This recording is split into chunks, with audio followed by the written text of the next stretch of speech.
We are live.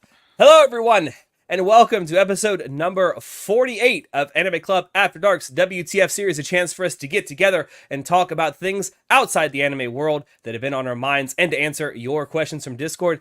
I'm your host, Alex, but you can call me Senpai, and joining me tonight, I have our czar of source material, John. I wasn't ready for this. I haven't been on an episode in like 3 weeks. 30 isn't 10. You are correct, Jacob. What? Oh, yes, we are about 30 minutes late. I'm sorry. I'm so sorry about that. We were waiting on Shinoda for 10 of those. And then I had to pee. And then John had dailies. I finished my dailies before you got back from peeing. We also have our Rona negative Shinoda. Also, I am Rona negative too. We are both coup free. The reason I put go ahead. The reason I put that is because two of the people that we were with at the con tested positive. So I am sick, as you can probably hear in my voice. You'll hear it in the episode of the podcast that comes out on Monday as well. Because crud. Yes, because we just recorded it yesterday. But I am going to do my best to get through this. I promise to try to mute myself if I feel a call for a sneeze coming on. But yeah, sorry for my shitty sounding voice. Yes, Shinoda does have nice wood paneling in his room. Thank you. Look at that wood paneling straight out of the 70s. It's great. It's fucking fantastic. Are you built in the 70s or 80s? Actually, I think. Maybe there you go. Sounds about right. But yeah, so we're getting together. It is another time for another WTF. So we are going to start off as we usually do, answering questions from our Discord server. Much like our WTF last time we did it, I would say last month, but we didn't have a WTF last month.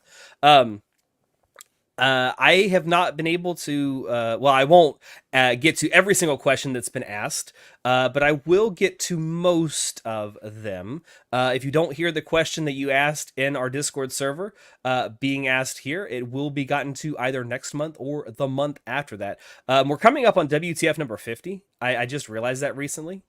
So maybe we should do like a Q&A WTF for number 50. I don't know.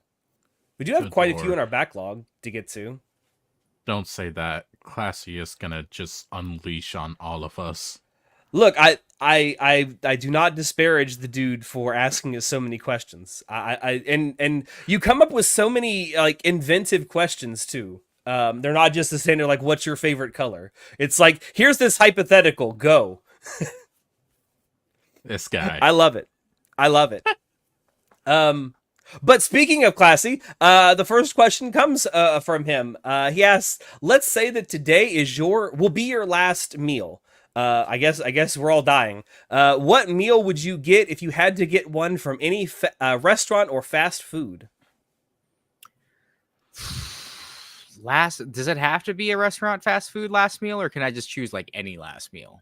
And the question specifically references restaurants or fast food. Oh man. Yeah, so for this specific question, go with those parameters. Also, classy, my favorite color is orange. I feel like I can't go wrong by getting the omakase from Shiro Sushi in downtown Seattle. It's really good. Okay. Like, I'd rather just like, fuck it, I'd go out eating freaking fancy sushi. Yeah. Yes, orange. You guys might laugh at me when I say this. I'd probably go to Olive Garden to get the unlimited soup, salad, and breadsticks. Christ.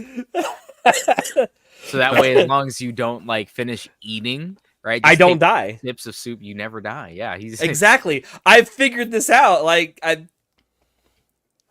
Buddy, I don't think it works like that. I think you're dying no matter what. Listen, I've said it before. Just there with the gun, just like the minute you put down that spoon, you're done. Used to be dark blue, but I think I'm more purple now in terms of favorite color. Oh, your favorite color.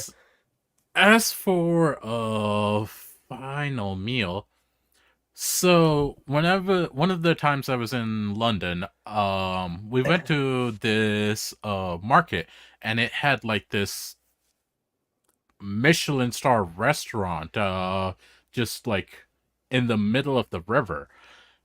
And I swear to God, I still remember it to this day. Like, I remember the taste to this day.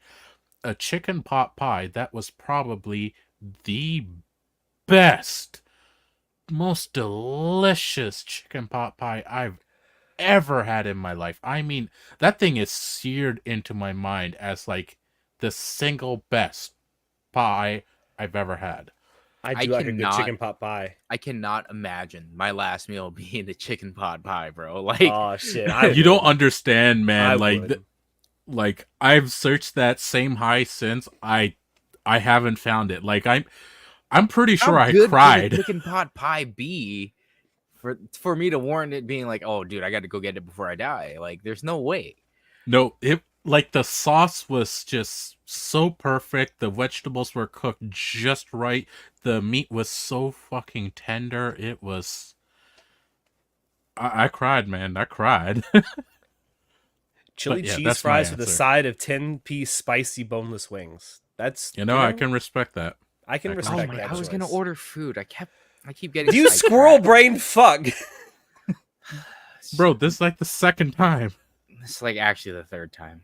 I pick Oh up my my God. phone and I'm like, oh, something happened, and then I'm like, I put it back down. I'm like, what? Well, I don't remember why I picked up my phone. Just have the secretary order you food. She is at work. Oh. Nah, Have no, her do you ord- need to have try her- my grandma's tamales? Oh man, I bet those tamales are great. Oh, Well, if Look. only somebody asked her to make us some tamales while when we we were in there. LA. Just saying. Just saying. Just saying. Bro, we'll show up for grandma's tamales. To be fair, he kid. couldn't have taken those tamales through security. Why not? Yes, you could. You're Yeah, not. you can Oh, bring you. food. Oh, You can. Yeah. I thought you weren't allowed Yeah. to bring like actual like cooked food. You were it had to be No, sealed. you can. You can. No, my Uh, grandma does it inter- all the time. Um, Fuck paid for if- like. So the last. Well, time, hey, I guess it doesn't matter because he wouldn't have shared anyway. I would spot you for them. But no, I remember the never last get time in the way of a fat Asian flying and with food. flying with my grandma, and she's just like has tinfoils of like food, and I'm just like, I was so embarrassed because like, oh my god, we're those people, bringing freaking our own Ziploc bags of food up in this bitch. But man, was it way Yeah. better than the actual like food on the flight? Let me tell you, like, Well, that's a low bar, John. yeah, yeah. So, domestically, you can pretty much take whatever. Like, you're fine. Internationally is when they start getting real anal about food. So you can bring non-seeding foods and fruits and stuff like that. Yeah. Because like, if we have this whole problem of invasive species like Yeah. the Japanese ivy that's growing all over Hawaii and killing all the trees and birds. And the kudzu vines. Yeah. Or Yeah. bugs, like the spotted lantern flies. Yeah. Yeah. So that's why we have those rules in place. But yeah, basically domestically, if you're flying in the US, as long as you're not bringing stuff like that, they're not too harsh on it. Obviously you can't bring soup because that's a liquid. Yeah. Because it might blow up. That tomato Yeah, soup, that tomato bisque might blow up, man. you don't know. All right. Have you moving ever on had to pressurized tomato blow up on you? It is a mess. well, I would any time you spill tomato soup, it's a mess. It doesn't matter how it explodes. All right, next question comes from New Vegas Savior. If you had the power to bring back one canceled or failed video game from the dead, which one would you pick? I feel like my answer is obvious. I think anyone could guess it if they've watched me up to this point. It's Dead StarCraft. Space. Oh, this is Dead Space. It's Dead Space. Now you Alex, want what- we StarCraft to just No, you want StarCraft to come back. I mean, yeah, but yes and no. I like the campaign for StarCraft, but the actual gameplay itself is kind of just like Yeah. RTSs are kind of just a dead thing. Like Yeah, competitive unfortunate. RTSs are kind of just dead. But no, Yeah, Dead Space is a good choice. 100% Dead Space. Well, specifically just the third game. Just fix the third game. Well, the first I two are want- fine. The remake for the first one is amazing. I want a remake for the second one, and then please remake the third one. Gotcha. See, the thing is, the question was, Jacob, game series to come back. All right, Respawn is still around and still making Apex, and supposedly some new one that deals with Titanfall and Apex's universe. I will believe it when I see it. We have no idea Yeah. what it is, so it could be the newest Titanfall. We don't know yet. But for Visceral's axed, and the new studio making it, Motive Studios or whatever. Yeah. They were told by EA, don't make a number 2. So at this point, the series is again dead in the water. Well, they did a good job with the remake, though. Yeah. Oh my god, I love the remake. I'm trying to think for me what canceled or failed game would I want to bring back. I know there's games I'd love to see remakes of. But I wouldn't. I'd love to see an actual proper remake of Fallout New Vegas that doesn't crash every 15 minutes. Asking Bethesda to make a game work. Yeah. No, I don't want Bethesda to work on it. Don't they own it though? Yeah, they own it. I just don't want them to work on it. Just contract it out to somebody else, anybody else. Is it Monolith? No. Obsidian is the one that made New Vegas. Yeah, Obsidian. Okay, look, I wouldn't say let Obsidian do it again, because have you guys played what was their latest one that was basically Fallout in space? Outer Worlds? The Outer Worlds. Outer Worlds. Yeah. I've played it. It's I very much copy paste. I enjoyed it, don't get me wrong, but I'm like, this just feels like more of the same. All right. Don't take offense to this statement, Shinoda, or take full offense. I really don't give a shit. But you thought Starfield was all right, and I can't take your opinion seriously if you actually had that opinion. Hey, John, I've changed my mind. Yeah? Yeah. It's not that bad. He had to say that because he bought the fucking special edition thing. I did. Did you buy? I did. Oh, you got fucking robbed, bro. I did. Can I just say?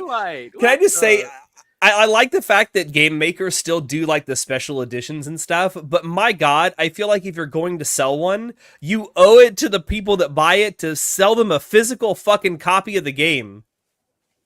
I mean, that's a problem with the industry as a whole, though. It's cost analysis, right? It costs more money for me to actually buy like Blu-ray discs that you could use to install it when everyone has freaking internet nowadays. Like they can just connect to the internet and download it. Just get basically an executable disc that says, "Hey, go to our website to download the game," or whatever. Yeah. You know, like you could also put it on a flash drive. That's still that's more money than people are willing to spend, because making games is very expensive and they want to make as much money back as possible. So it surprises me. It should come as not a surprise to anyone that they would cut corners like so. And they've been doing that for modern video games for a long time now. Like it's just a shame that it happens. Yeah, like I remember one of the games I still had on console for like my PlayStation 4 was just a glorified installation disc. And I was just like, oh, that's pretty crappy. Like you put in the disc and it's like, oh, just download the game. And it's like, oh, it doesn't actually have the game on here. It's like, nope, it's just an installer. Just an executable. Yeah. It's a shame. Are you doing a science experiment, Shinoda? What the fuck? I think he's drinking ramen or something. Oh. No. I don't know what that is. Is that a bath bomb? It's coconut? Yeah. Oh. The hell? That's cool. It's a young coconut where it has all the plastic bits in it, so then you can just like puncture it and drink fresh coconut juice. Yep. Oh, okay. Or water. Although it's giving me... I'm really struggling to think of a game that I'd want to bring back, like a failed video game or a canceled video game. Mass Effect. Yeah, well, I would say that the original trilogy was good. No, I know exactly what I'd want. I want them to I'd want to bring back Andromeda and actually give them time to work on it. Yo, I think that's actually solid. Yeah. I think Andromeda actually could have been a good game if they'd had more than like 20 months to work on it. God, those faces. They still give me nightmares. I don't know what Andromeda is. Mass I'm Effect. assuming It's a Mass yeah. Effect game. I know it's a Mass Effect game, but like all I know is like it's Mass Effect 1, 2, 3, and then Andromeda. But I don't actually know what happens in Andromeda. Nobody knows what happens in Andromeda. Even the people that wrote Andromeda don't know what happens in Andromeda. He's not kidding. It's so bad. Yeah, that'd probably be my answer, because I love the original 3 Mass Effect games, and I wanted to love Andromeda. Like, I think it's better now that it's been patched, but it's still not great. Those faces still look like dog shit. I think the concept of Andromeda is good. Like, the story concept is good. It just needed more rewrites. For me, I'm gonna cheat a little bit and say 2 games. Star Wars 1313. It looks so fucking cool and sick. TLDR, Star Wars Bounty Hunter game. Takes The one place that in... just released? What? Isn't there a Star Wars game that just released that everyone hates? Or that is releasing or something? And it's got like DLCs, like it's like 100. If you want the base game, it's like $70, but the digital deluxe is like $100. It's the bounty. You're talking hunter about one? Star Wars Outlaws, and no, that's not a bounty hunter one. It's she's a mercenary. She's not a bounty hunter. Isn't that an RPG? I have no idea. No, it's not. I saw I a don't tabletop version of it when I was at the game store, and I was like, "Oh, that's kind of cool." No, Star Wars 1313 was played specifically as a bounty hunter, and majority, if not all, of the whole game would have taken place in level 1313 of Coruscant. I don't know what any of that means, but okay. Yeah. Don't worry. Coruscant is a city planet. Nerd. There are multiple levels. Think like a building. 1313 is one of the levels, and that's where the whole game would have taken place. It looked cool. Some of the concept stuff and like what we have seen looked so fucking cool. Unfortunately, it was canceled, and it is what it is. The other game I would have loved that was canceled as well is Scalebound. Bro, I just want to homie dragon and do cool anime shit. Would have been so fucking cool. I thought Scalebound was pretty ambitious for Kamiya Hideki and Microsoft, and I am upset that it got canceled because it was supposed to be like an MMORPG hack and slash, and I'm like, I love MMORPG hack and slash. That's like right up my alley, and it's made by Kamiya Hideki and Platinum Games. Oh, like, damn! wow. I'm looking. I'd never even heard of this, and I'm looking it up. It's like, this sounds cool. Yeah, Alex, watch the trailer. Like, no bullshit. Watch the trailer. I mean, trailers. I'm not gonna do it right now, but yeah, trailers or whatever, dude.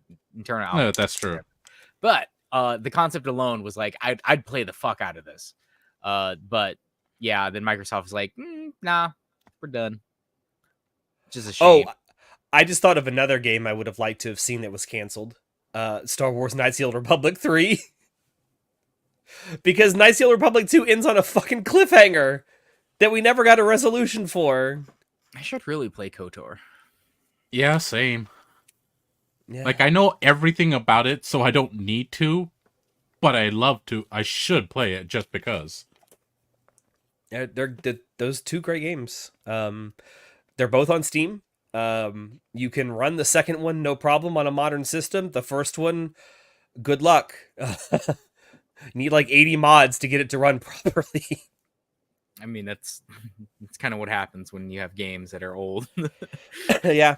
It was designed to run on a 32-bit operating system, so. I think all systems are 64-bit by default nowadays, aren't they? Yeah. Yeah. I'm pretty sure you could emulate or something to get that to run. Hey, you should like run it on. That's no, maybe not. Because even there are if mods to make it run a lot smoother now. Well, because I was thinking of using a VM, a virtual machine. If you limited the virtual machine to like the cores and the power that would emulate the said power of said rig that would run it properly, would it work? And it's like, not really. Mm. It might. I don't know. All right.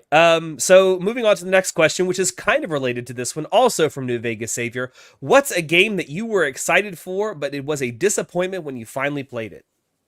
Ooh. Let me open up my library here.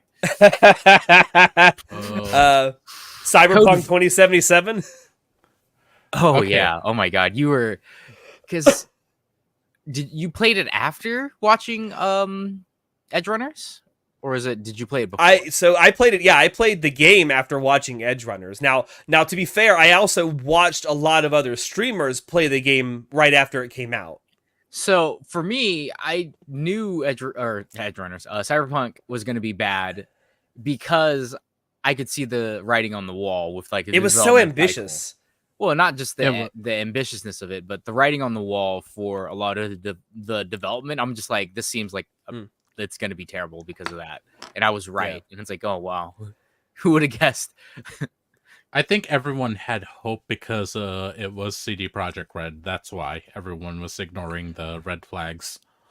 I mean, was that pun intentional? Red flag, CD Projekt Red. I understand. No, it wasn't. That their other games are amazing. Like the Witcher series is amazing. Red Dead Redemption. Is it Red Dead Redemption that they make? That's No. Rockstar. No, that's No, Rockstar. that's Rockstar. Rockstar made Red Dead Redemption. Is it just Witcher? That's Yeah, pretty much. Red made? Yeah. Well, in recent history, yes. Yeah, I understand that The Witcher, like Witcher 3 is amazing, by the way. It's like actually one of the best games of all time. I put it in my top 10. Witcher 2 is a pretty good game too. No, bro. Gwent in Witcher 3 is just so much better. It's so much more balanced. Hey, that sounds great and all. Do you want to play a round of Gwent? But yeah, I don't know. I just watched the development cycle of it and how they're hyping it up and what they chose to show, what they didn't choose to show. And I'm just like, I don't think this game is ready. I don't think it's going to be like playable at launch. And I was right. Yeah. Here you go, John. See, I haven't played The Last of Us Part 2 yet. I keep saying Oh, and John's gone. John just poofed. Fuck, I wonder that if means he I got. have to actually talk. Oh, hold on. He's back. Oh, he's alive. I grabbed my mouse and I hit the back. John got so excited he left. I haven't played The Last of Us Part 2. I keep saying that. I want to play it. I don't want to buy a PlayStation 5 to play it. It'll eventually be on PC. I believe it's on PlayStation 4, so I guess I could just get it for PlayStation 4, but oh God, I call myself a Sony fanboy, and I've owned every single Sony system except the PlayStation 5. Wow. What a loser. I know. Fuck. I've had the PSP Go, the download only one. Oh, the NDA expired. I can talk about that. So, do you guys remember when PlayStation was doing the handhelds? Yeah, like the PSP and the PS Vita. Great fucking systems with amazing games. I still have my Vita. I love my Vita. So they were making it was like a download only version of the PSP or the PSP Vita. I actually got to test that before it went to market. What? Yeah. Nice. It was like one of the random like, hey, do you want to do game testing jobs? And I was like, yeah, sure, I'll do game testing jobs when I was back in high school. And I remember play testing this before it came to market, like a year and a half before it. I was just like, wow, this is actually super cool. And one of my friends in high school actually got it. Like it was a mobile phone and also the PSP like gaming emulator device thing. It was so cool. It was a cool concept. I'm so fascinated by whatever Chinoda is doing right now. Like, I know what you're talking about is cool too, but look, it has not penetrated all the way in here, and I'm trying to fucking listen. It happens to the best of us, Chinoda. You gotta reposition yourself at an angle, bro. Not worth it. You're not worth it. God fucking damn it. Oh, Chug. There we go. I'm trying to think if there's any other like major games I can think of that were massive disappointments, but I was super excited for. Okay, I have one. I'm not like super disappointed by it, but I think that everyone sucks its dick, and I don't know why. Um, so I Baldur's Gate recently, 3. huh? Baldur's Gate 3. No, no, no. So I Not yet. recently bought and started playing Red Dead Redemption 2 since you brought it up. And everyone says that that game is so good and so much better than the first one. And I'm Mhm. like halfway through the game right now. I'm thinking, it's not. The first one is so much better. Really? Yeah, Like, I like would there. understand if you're still towards the beginning of it, but you're halfway through and you still don't Yeah, think it's great? I think that the story is all right and the gameplay is fine. I think that some aspects of the gameplay are better than the first. I really enjoy the hunting mechanic, um, but I don't know. I'm not enjoying it anywhere near as much as I enjoyed the first one. I don't Um, know. as I alluded to earlier, Starfield, I think I Mm. was really trying to You were put coping, the. brother. Yeah, I was You're coping. I cope. think I was Cope. coping. It was all cope. I knew it was all cope. I told you it was But all cope. I had my even before it came out. I was like, "There's no way. There's no way the creation engine can handle all this." I was trying. I will still say there is some cool things in there here and there that I do think is neat, but Mhm. overall, it's just bad. And I know part of the reason why is because several of my friends have worked on it slash QA'd in it, and I'm just like, yo, I wanna support my friends. I want to play the games that they worked so hard on for so many years, and just how it came out, it's terrible, Class, but it is Class what it Ulysses is. says Mass Effect 4. It hasn't even come Bro, out yet, and you already know it's going to don't be say that. disappointing. Don't say that. I'd say Code Vein I was very disappointed with. It's Mm. basically Anime Dark Souls. anime you Dark were Souls, talking yeah. about that a couple months ago on our Discord server. Yeah, I was talking to I think Jacob about it. I was very disappointed with that. I will say, I think the story of Halo 4 was actually really good. I didn't hate Halo 4. I hated Halo 5. Yeah. Actually, can I just say, I wish that the series had just ended with Reach, and that was it. I feel I'd like be it's okay been with that, downhill ever yeah. since. Halo 1 to 3 and then ODST and then Reach. Like I feel like that's a good 5 games. Yeah. I would not have been disappointed if that's all we ever got out of Halo. I would have. I love the books. I fucking love the Oh, no, books. So, I'm not- so long as they keep I'm- the books, keep on. I'm talking about just specifically the games. Like the books are fine. Okay. I mean, the books are fine. The comics, the animated stuff that came out, that's all fine and well and good. But I'm talking about just specifically the games. Yeah. 343 really fumbled that bag. Oh, hi Yeah. Carrie. Oh, your cat's killing you. She's licking my feet. Oh, nice. It's her favorite Oh, thing to feet do right girl. now. Anyway, moving on to the next question from Class Ulysses. What is your favorite meme ever? These nuts. These nuts. Got him. I love that fucking meme. That's it, it's eternal to me. I love these nuts. Is mayonnaise an instrument? I love that. I don't know why. My brain rotted brain is just like, nah, you gotta laugh at that every time you hear it. Oh, Chinoda's really racking his brain. What could my favorite meme be? You know what else? I is a wrote down really- the answer to everything else, but I couldn't think of this one. One of my other favorite all-time memes is Rickroll. Oh Just- yeah, the Rickroll. The Rickroll. It's classic. It's timeless. People are still finding new creative ways to Rickroll people to this day. You see the person on Twitter that recently Rickrolled YouTube in their like the YouTube help guys or the support guys? No. That was great. They were so upset that they got Rickrolled on Twitter. And Chinoda's really like treating this like a philosophical question. You know what? The cat Getting memes are pretty fire. getting soup. Oh, the soup store? Yeah. The soup From the store soup meme, store? yeah. Yeah. I'm I at think that- soup. I'm at soup! What do you That's mean what- you're at soup? That's one of those things I think will never not be funny to me. Like, I no feel like matter that's how such a many hard times I cut see for it. like weebs though. I don't think that's like an overall meme to like the community as a whole, you know, Mm, compared to like yeah. these nuts or something like that. Yeah. Speaking of memes, did you watch Mikochi's latest music video? Is it the one you sent me? Is it? I don't know. It's the one where it has all the references to all of her live streams and stuff. Like when Yes, does the yes, yes, helicopter yes. Yes.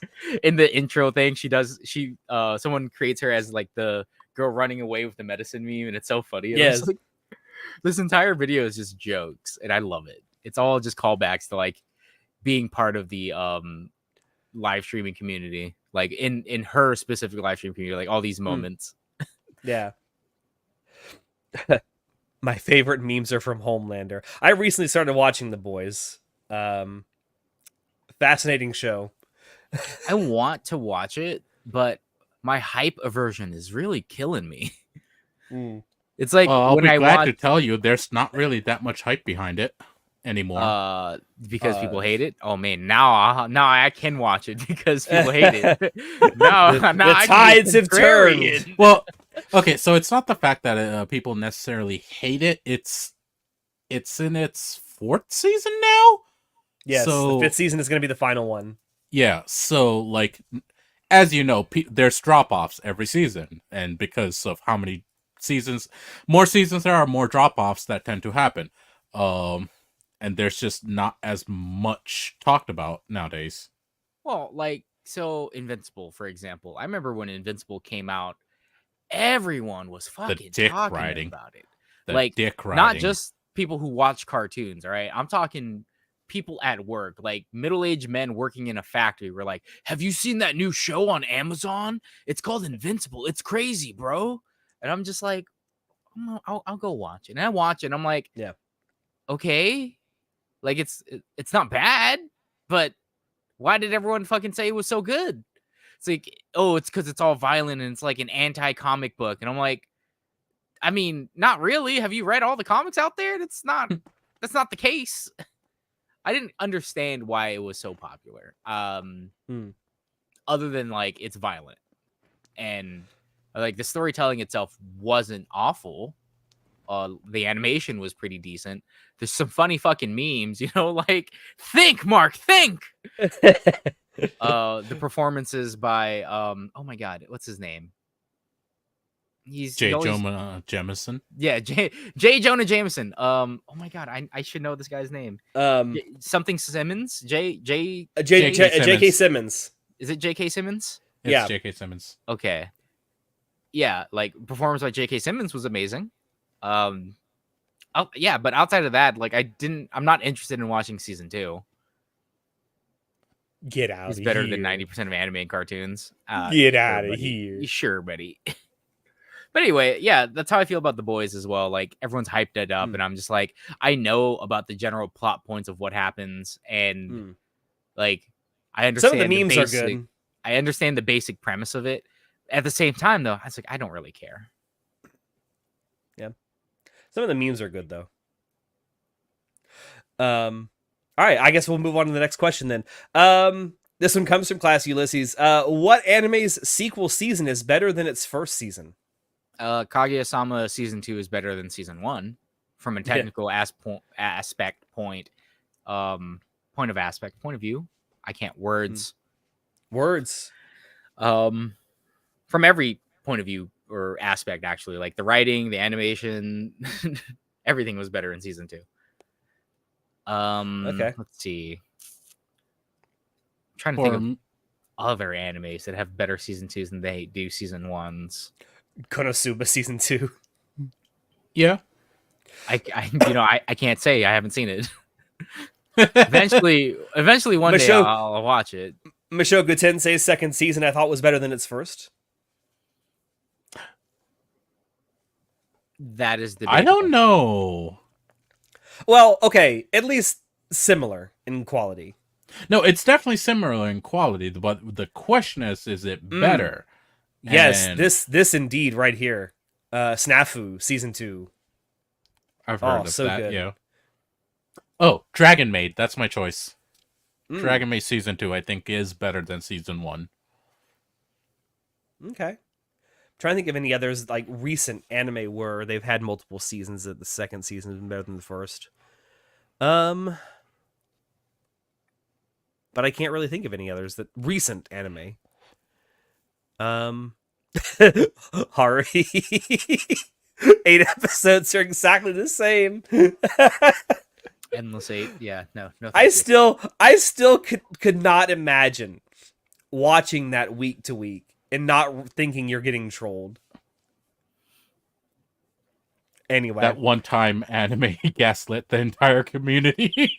yeah, like what do you mean it was a different episode this week, I promise. It was Okay. shot from a slightly different POV.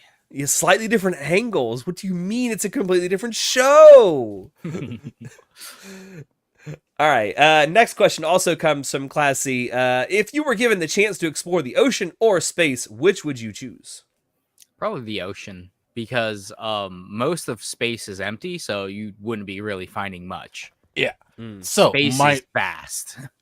my Yeah. only caveat is if I had a fucking hyperdrive or something, just something that I can go from A Yeah, to B where pretty If I goddamn can go quickly. 10 billion light years away in a split second, then mayhaps exploring space would be way cooler. Okay. I'm kind of like, yeah, if I had the chance to go faster than light, 100% I'd explore space. If I didn't have the ability to go faster than light, then I'd say ocean. Because Space Wars. we know less about the bottom of the ocean than we know about the surface of the moon. Which is still wild to me. Mm. Yeah, because Yeah. we haven't discovered 90% of what's in the ocean. Yeah, We 'cause only it's so discovered fucking deep. 10 or something percent or some shit like that. I think that factoid is out of date. I mean, Listen, it's not that far off though. I picked up that factoid from a manga. So Mm. Yeah, I'm pretty sure I'm a not long sure if time it's ago. accurate or not. No, But it used to be. it's- It actually used to be accurate. I know what you're talking about, but that is out of date now. Listen, there's not a journey to the center of the earth. Okay. Listen, I've seen that I've read that Jules Verne book. It doesn't end well. It doesn't? I mean, Wait, how does Some it end? listen, I go read the book. Go read the book, Shinoda. Man, You fuck lazy you. bum. I've only seen the movies. Well, then you've pretty much seen the ending of the book. Oh. It's okay Uh, then. All right, and then the last question also comes from Classy. What is your favorite conspiracy theory? Here's the part where we get canceled. I'll go ahead and say I don't have one. I don't really go out looking for conspiracy theories and all that, so I'm Okay. out. So he's taking the safe option. I don't know. I really don't even know any conspiracy theories, so what do you Bro, want? okay. Okay. Okay. Denver airport. What? I Oh, mean, the that is a frickin- conspiracy theory, yeah. Yeah, there's that. It's like a demon-esque looking statue. It has red Mm. eyes and it lights up at night. Lucifer. Yeah, it's Lucifer. It killed 3 people or some shit. And Or it the killed the person who person that created created it. Yeah, Yeah. it's this whole thing. It's the entrance to the Illuminati or some shit like that, and it's Also, the crazy. runways are laid out in a swastika pattern. yeah, there's a whole thing. There's a lot of behind the Denver, And it's airport. it was what, $5 or $6 billion over budget. Yeah. The Mm, fuck? I Yeah. can't think of a favorite. And there's also conspiracy theory. the satanic artwork too in the terminals. Yeah. In frickin' Denver of all places. What the hell? Yeah. Yeah, I don't know what my favorite conspiracy theory is, because Now, are we saying his favorite conspiracy theory that turned out to be true? see, that's the thing. A lot of my favorite, quote unquote, favorite conspiracy theories actually turned out to be just the truth. It's been covered up and stuff. Like MK Ultra or Yeah. Bohemian Grove. Or JFK assassination. Yeah. I don't. I don't know anything. I swear. But Uh, yeah, outside of that, like, I mean, to go with the memes, like they're putting chemicals in the water to turn the freaking frogs gay. That's a pretty funny conspiracy theory, because mm, again, that was true. Like there was something happening from that. So yeah. It's not weird when like it's like you talk about Alex Jones. It's like, oh god, the worst person in the world made a good point. And they're like, fuck. well, he didn't make a good point. He made an accurate observation. There Hmm. was an issue with frogs turning into hermaphrodites, and as it turned out, one of the biggest is it Monsanto doing it? I think so, but I don't remember if they were the company, but it sounds like something they do. Yeah, I mean they hired people hitmen to kill like the union activist people. So I To be would not fair, be so does surprised. Boeing. Allegedly, no one knows. Allegedly. Yeah, Monsanto like hired hitmen to actually kill the union leaders when the workers were trying to unionize for against Monsanto Holy back shit! in like 2018 or 2019. I'm ready for him to make either the biggest mess with this thing or stab himself in the stomach. Look, been working that nothing's gonna coconut. go wrong. Okay, nothing's Yeah. gonna go wrong. It's a Yeah. meat fork. It's fine. It's not an actual knife. This is a knife. But yeah, turning the Uh, frogs gay. That was a pretty funny one. Not only because it was actually like real, but also because like they're turning the fucking frogs gay. Bro, this is the one. I don't understand this conspiracy. Like, the moon is not real. Like, I know that that's a conspiracy theory, but like, what would be the point of the moon not being real? Like, if it was just a projection in the sky, like, why would anyone do that? That also doesn't make any sense. I What about know. the I've tide? But heard there's it- people that believe that shit. I've heard it more as a response to oh, you think the moon landing is real, bro? The moon isn't real. That's true. That's actually pretty funny. Oh, the freaking flat Earth stuff is pretty funny too, especially on like Yeah. Smiling Friends when they made that the flat Earth joke. That was hilarious, dude. I think I'm gonna be sick. I'm gonna throw up. That was great. We can't tell anyone about this, Pim. We got to take it to the grave. That episode was great. That episode was great because it had the Red Letter Media guys in it too as the aliens. Oh, that's right. That was Mike funny and episode. Rich, and the space cop that comes in at the end to try and arrest them. That's Jay. I'm trying to think of any other conspiracy theories that I really really like. Well, I guess this is a good way to transition to something I actually wanted to talk about. Like talking about low stakes conspiracy theories, because I found the always hole. love. He found the hole. found the There's a conspiracy theory, finding the hole.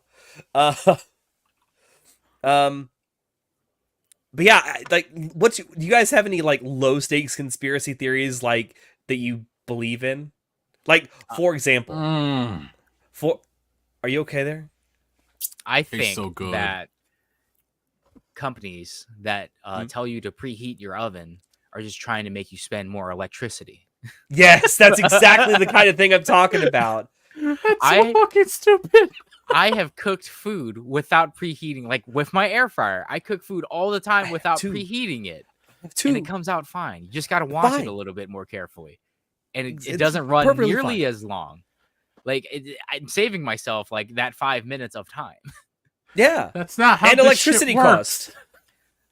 So I heard of a low stakes conspiracy theory that actually has come out of the Olympics that are going on right now. So you know the Ooh. Turkish shooter guy that got famous, right?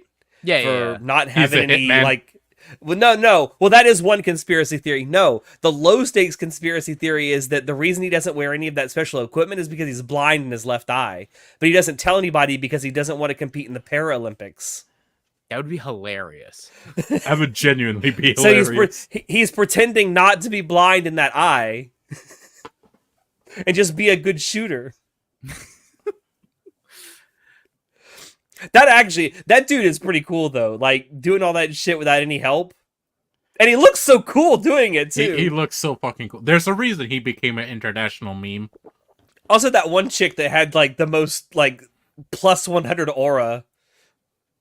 Just What? looking at the camera, just you guys see the one Korean chick that just had like the most awesome like aura, looking at the camera and like just mugging for that cat. Oh, it's so cool. No. She looks so cool. Me and Alex were fucking dogging on this the whole time. Hmm? How the fuck Oh, did USA yeah. of all countries Didn't medal in any of the shooting competitions. genuinely hilarious? Because I didn't. What compete the this fuck? year. What the fuck do we even have the Second Amendment for if we can't just show up all these fuckers? I mean, I don't think you realize how many people who own firearms in the U.S. don't actually actively practice shooting them. True, but Yeah. you'd think if any country was going to be really good at it. I also Wouldn't looked. say so. It was a terribly dark meme that came out of all that too. It's like the only reason that No, America don't didn't say medal it. in the Don't say no, I'm gonna say It it wasn't done in a school. because it wasn't done in a school. My jokes were that the targets weren't kid shaped. Oh my Awful. god. Actual awful. You guys are awful Americans. You know that? God bless the USA. Oh, another low stakes conspiracy theory that I've heard of that I think is like it's just crazy enough to be true is that gastric bypass surgery was actually invented by the all you can eat buffet industry. I've heard of this one. I have heard of this one. I've not heard of this. Yeah, so I mean, think about it. Who would benefit the most from people having a small stomach? All you can eat buffets. But if they have a small stomach, why would they go to an all-you-can-eat buffet? They're still going to pay the same price, but not eat as much. Yeah, but like, why would they? Okay, let me put some context behind this. So, I can't eat nearly as much, so I don't go to all-you-can-eat buffets very much anymore. I used to go like maybe once a month or something like that. I barely go once, like twice, 3 times a year now to all-you-can-eat buffets because one, they're trash. They're only good for the first year that they open. That's just how it is because that's before they start looking at their overhead and all the losses and stuff and they start cutting corners. The first year of a buffet opening is the peak. Absolute peak. Okay, that's just general knowledge. Really, it's like the first 2 weeks. No, it's No. It's more. It's more than the first 2 weeks. Yeah. So, I don't go to them very much anymore because one, I can't eat that much anymore because of like medicines and stuff like that, and I just don't eat that much anymore in general. So I've stopped going to a lot of buffets. So if you had gastric bypass surgery, why would you go to a buffet if you know you can't eat more? That's just You're getting told on right now, John. I made a joke where, hey, let's go to this Korean barbecue restaurant, and it's gonna be, most Korean barbecue restaurants have an all-you-can-eat option. So one next to our house. And I made a joke of like, oh, since I can't eat that much anymore, we got to bring the Tupperware to make our money's worth. And this lady freaking goes back into the house, grabs Tupperware. And I'm just like, what are you doing with that Tupperware? She's like, you said to bring it. I'm like, I was kidding. We're not bringing Tupperware. Legend. She's like, oh, okay. Like, she was ready to go. She was fucking there with you, man. She was like, let's fucking do it. Let's go. I love my wife, but sometimes, man, sometimes.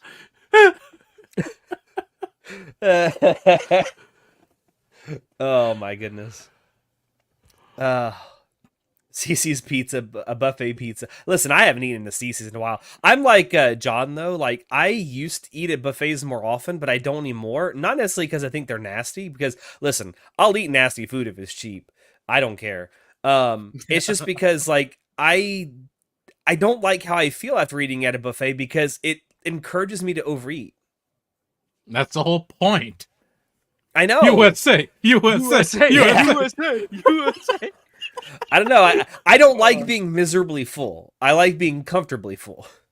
I get understand that. Yeah. Yeah. Once you get to that bloating feeling, it's just not. It's fun not anymore. good. Listen, I had that at DC because man, that ramen was that bowl was way bigger than I thought it was. Whew. See, I can't do that anymore.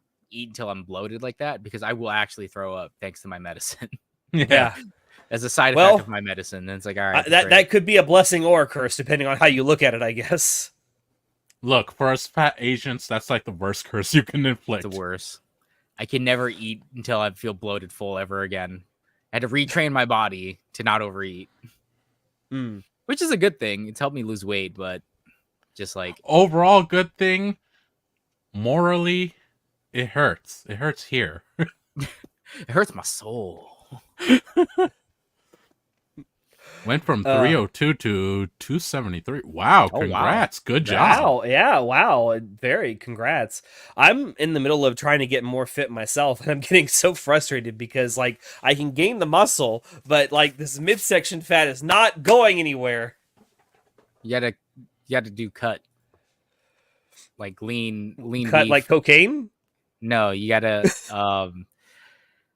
for weightlifting, you have to be on a cut diet, which is like clean eating for like boiled chicken breasts and broccoli and lentils. Oh God. yes. Yeah, it's Can I have miserable. cabbage instead? No. No, Cabbage God is too damn high it. in water content. Oh fuck. yeah. like cutting is very specific. Yeah, it's miserable. I do lots of cardio. I already do lots of cardio. Like every time I go to the gym, I do an hour of cardio before I even lift. Listen, professional bodybuilders and weightlifters and stuff, or bodybuilders, not weightlifters, professional bodybuilders, after they do their cut for their show, they also drink alcohol to help dehydrate their skin, and they'll have sugar, only sugar, because that also helps dehydrate their skin. Well, show shit, day. you're fucking speaking my language What? right here. Alcohol and sugar? Fuck. Yeah, I knew day about the before, alcohol, but sugar dehydrates your skin? If you only have sugar, it'll be enough to make sure your brain functions properly and it gets the energy that you'll need to do the show. But it doesn't offer any nutritional value and won't bloat you and stuff like that because it's just sugar, simple sugars like candy.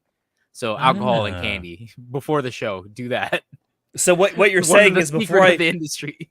what you're saying is before I go to the gym and like hit those weights really hard, I should just down an entire bottle of Jack Daniels. I am not saying that. That sounds horrible. Sounds like a miserable time. I would went not to the wanna be working gym- out if I was drunk. I went to the gym drunk one time. It's not an experience I would recommend. Yeah, no, I Jesus. would At not do all. that. All right. Well, should we move on to something that I definitely also want to talk about? Sure. Because it's something that Shinoda and I just got back from. You want to talk about it, Shinoda? We went to Otakon once We again. did. And my We God, went- was it amazing. We went to Otakon 30th anniversary, boys. Also, since I have the program here, John, I want to ask you something. So there were a lot of people that made art for the 30th anniversary of Otakon, and it appears in the program guide. I want to ask, do you recognize this this art style? Hold on, let me. Zoom, enhance. Zoom, enhance. Enhance! Panty and stocking? I mean, you're on the right track. It's Studio Trigger. Yeah. But do you know who specifically drew it? Whoever. Oh my God, I should know his name. I run an anime podcast. I should know all the people in the industry's names. God, who was the character Ima. designer? It wasn't Imaishi, was it? Imaishi drew this, yes. He drew it. Okay, Yes. I thought it was the other guy. Yo Yoshinari you're thinking of? Yo Yoshinari. I thought it was Yo Yoshinari. No, Imaishi drew this. Oh, that's awesome. Yeah. But the ones who made the staff shirts this year, it was two of the animators that were on Dungeon Meshi that drew the image for this year for the staff shirts, the Otakon staff shirts, and it looked beautiful. I mean, holy shit. Yeah. Also, as you can tell from my new background art, I definitely went to Artist Alley.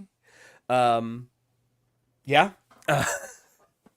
It's great. I finally have a giant Ina poster. Actually, I have two now. But yeah, the convention was great. We got to go to the Flow concert on Friday night. That was amazing. Oh yeah, Flo was there. Y'all were Holy shit! That concert was amazing. Holy I'm shit. assuming they performed all of their like anime hits. Yeah, like, yes, so we this- are so fighting dreamers. That's what they ended. That's actually what they ended the concert with. But this was the This whole first stop tour- on their new world tour. Oh wow, And- okay. And this tour is called what was it? Anime Shibari or something? Yeah, Anime Shibari.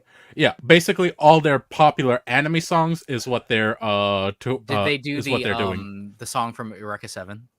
Yes. Oh, Yes, God, I they love that did. song. Bro, we were hyped. We were hyped as fuck. It was Did they so do cool. Remember? For that's another Naruto OP? I think it's an OP. No, but they did no. do they do Bluebird. They did Bluebird, didn't they? No. No, that that wasn't them. That's They someone did else. two Naruto songs. What was the other one they did? I can't remember now. But they definitely did Fighting Dreamers or Go, I think is actually the name of the song. It's actually Go, but But everyone calls it Fighting Dreamers. It's Fighting Dreamers. It's nothing but Fighting Dreamers. Yes. And let me say something. That place was hopping when they played that song. Holy shit. Hopping and bopping. Hopping and bopping, baby. Also, this funny thing. So we lined up in the regular line to go see that concert, right? We didn't get the VIP tickets. But while we were waiting Like a in mosh line, we pit? saw what does VIP get you? you get up Front row seats. You also get access to, on Saturday they had a meet and greet with all the VIP ticket holders, the members of the okay. band, and they Yeah. had a special autograph session just for them. Okay. So that was what the VIP. Oh, excuse me. What the VIP tickets got you. And you didn't have to stand in line like for hours The to peasants. get in, obviously, Like us, like the peasants. peasants. But while we were standing in line or sitting in line, they started setting up this like what looked like a merch stall. Oh, let me go for- get it. You go ahead. Go ahead for the concert. And while we were setting it up, I was like, are they gonna let us like go by there on the way in or the way out to pick up like concert merch? Because that's what it was. It was merch for like the world tour. And while they looked like they got it fully set up, and Shinoda just goes over there and buys stuff.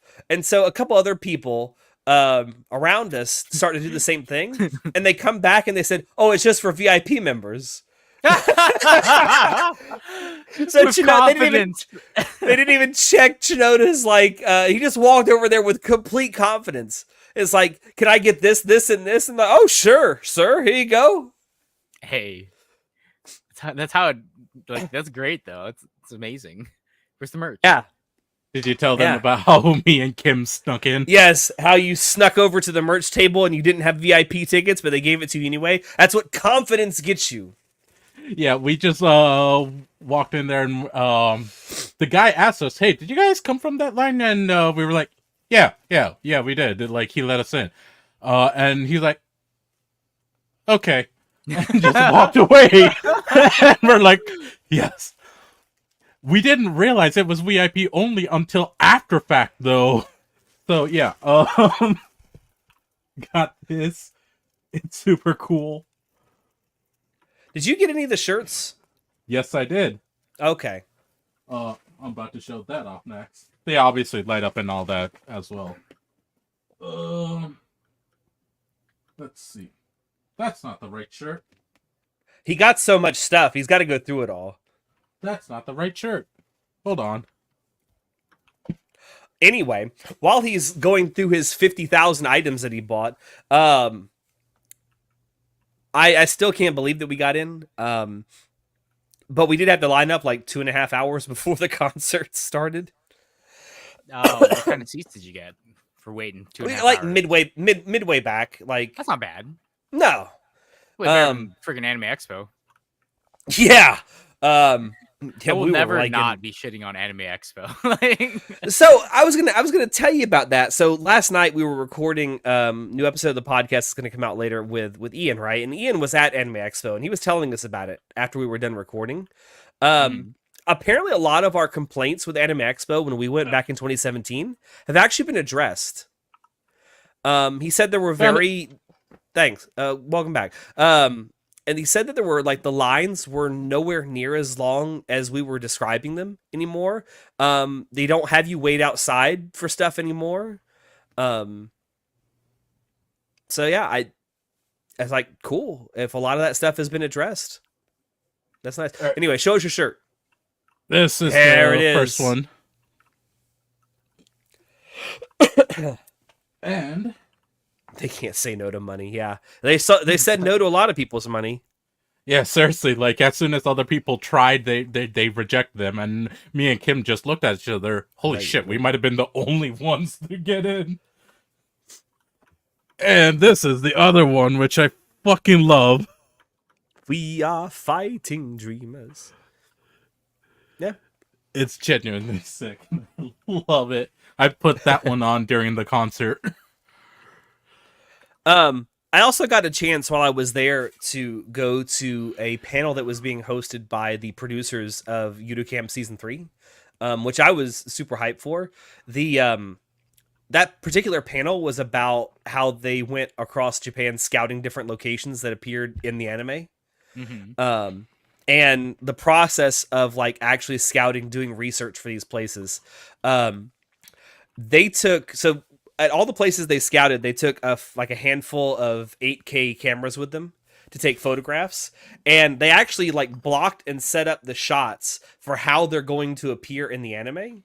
And they would take those 8K photographs. By the way, they ended up taking like 18 terabytes worth of photos. Jesus. Which is a phenomenal amount of photographs. But they described the process, because for those who haven't seen it, the background art in Camp Season 3 is fucking amazing. It's so like actual, photorealistic. Yeah, it looks real. And they kind of like went over the process by how they did it. So they took those photographs and they sort of did a rotoscoping process where they drew over the 8K photographs on sort of a electroplated animation cell, and then they would actually like genuinely electroplate it to give it depth. I don't know exactly the process or the science behind how that works, but that's how they did it. And then they would digitally scan that in for the background art. That's honestly sick as fuck. It's crazy that they put that much effort into background art, but good on them. The results speak for themselves. The background art is so fucking amazing in the third season of Yoda Camp. And also, they talked about the process of like getting reference materials, because in the show they use a lot of real world like camping equipment, and a lot of it is taken from the manga. The problem is the creator of the manga puts a lot of stuff like actual camping equipment that's not made anymore in the manga, that's been discontinued, and so they can't actually get physical stuff. Like they can't go to the store and buy the physical stuff to get references for it. So the animators were going on eBay and finding this discontinued camping stuff and like bidding on it. And then one of the producers turned to like the director that was there and says, "Why didn't we get extra money to do more of this?" And she says, my bad." But yeah, that was a great panel. Very insightful panel. Also, the Trigger panel we went to with where they did the live tasting from Dungeon Meshi. That was really fun. Yeah. And a something live interesting happened. They Yeah, had so- a professional chef that actually made the food. One of the foods from there. Yeah. They made the hot you pot. guys get to like sample it? No, it was they just them were eating it. sampling it. Oh, okay, all right. I was like, how would that work if there's like 50,000 people here? No, Everybody come up, take a lick of the soup. No, and it looked really good. They made the hot Yeah. pot from one of the early episodes, and boy, did it look good. And one of the some of the most of every recipe was calls for monster parts, which we don't have. We don't have. So they did something that was second closest to the hot pot dish. They put lobster in it. Yeah, they put actual lobster in it, and it looked. And this was a lot of their first times ever eating lobster. So they were like, "Oh yeah, this is gonna be first time for us." They fucking loved it. They were like, "Holy shit, this is good." Yeah. And And also, I got this. So I've been going to conventions for many, many years now, and I've seen a lot of shit. I've seen a lot of crazy shit. I've seen a lot of cringy shit. I've just seen a lot of shit at conventions. One thing I've never seen is something I got to see for the first time happen at this panel at Otakon. I got to watch someone right in front of me have a seizure. Oh my god. Well, it wasn't right in front of us; it was to the left of us. But I mean, we saw it. It was happen. pretty close. Like I literally saw the person. They were in the front row. Like they were in the front row of this panel, and the dude, what's his guy's name that does all the translation for Trigger? Fuck. I can't think of his name. I forgot now. his name. Yeah. His name escapes me at the moment, but he's like pointing to someone in the front row. He's like, "Do you need medical assistance? Do you need medical assistance?" And then we hear, "Bam!" Oh, And Lord. everyone's like, "Oh shit, things got real." Oh shit! And you know, I've- like some of the heads of Otakon were there at the Trigger panel. They're like, guys, like they hopped on mic. They're like, guys, don't worry, we got it. Medical team came like within a minute, and I was like, holy shit, they are really on top of this. Within 5 minutes, they had the person like out the door and like receiving proper medical attention. Yeah, so it was amazing to watch, Hope and they're so. like, what the heck? yeah. Yeah. but So super I do- professional, super well done. I never got a follow up on how that person was doing, but whoever you are, I hope you're doing better. I can't imagine how scary that must have been for you. No, Oh shoot, my food's here. they were Oh, conscious go ahead. while they were being taken away, if I remember right. Yeah, Yeah. But they yeah, were. medical Yeah, episode. they were able to like I think stand up and actually walk out of the room. Granted, they had to have a lot of help, like they had to lean on people, but crazy. I've never seen that before. Like I've seen gonna- medical stuff happen at cons before, but like I don't think ever that close. So that definitely shook me up a little bit. Yeah. Yeah, I mean I've seen medical stuff happen, but never right in front of me. I was gonna start showing off the stuff that I bought, because the three things I just talked about were the highlights for me. But what was the highlights for you? Ooh, Convention wise. yeah. So definitely the Flow concert. That made my entire weekend, I'll be honest. Yeah, me too. That is the highlight from this particular Otakon for me. Oh, he's got his bag. Ooh. Oh, he's wearing the Baked Pug shirt. I love that yes, shirt. he is. Welcome Welcome back. Love your shirt. Oh, You're we muted can't hear still. you. You're muted. Yeah, potato. Let's go. A baked potato shirt. Yeah. Outside of the Hmm. Flow concert, which is like number one.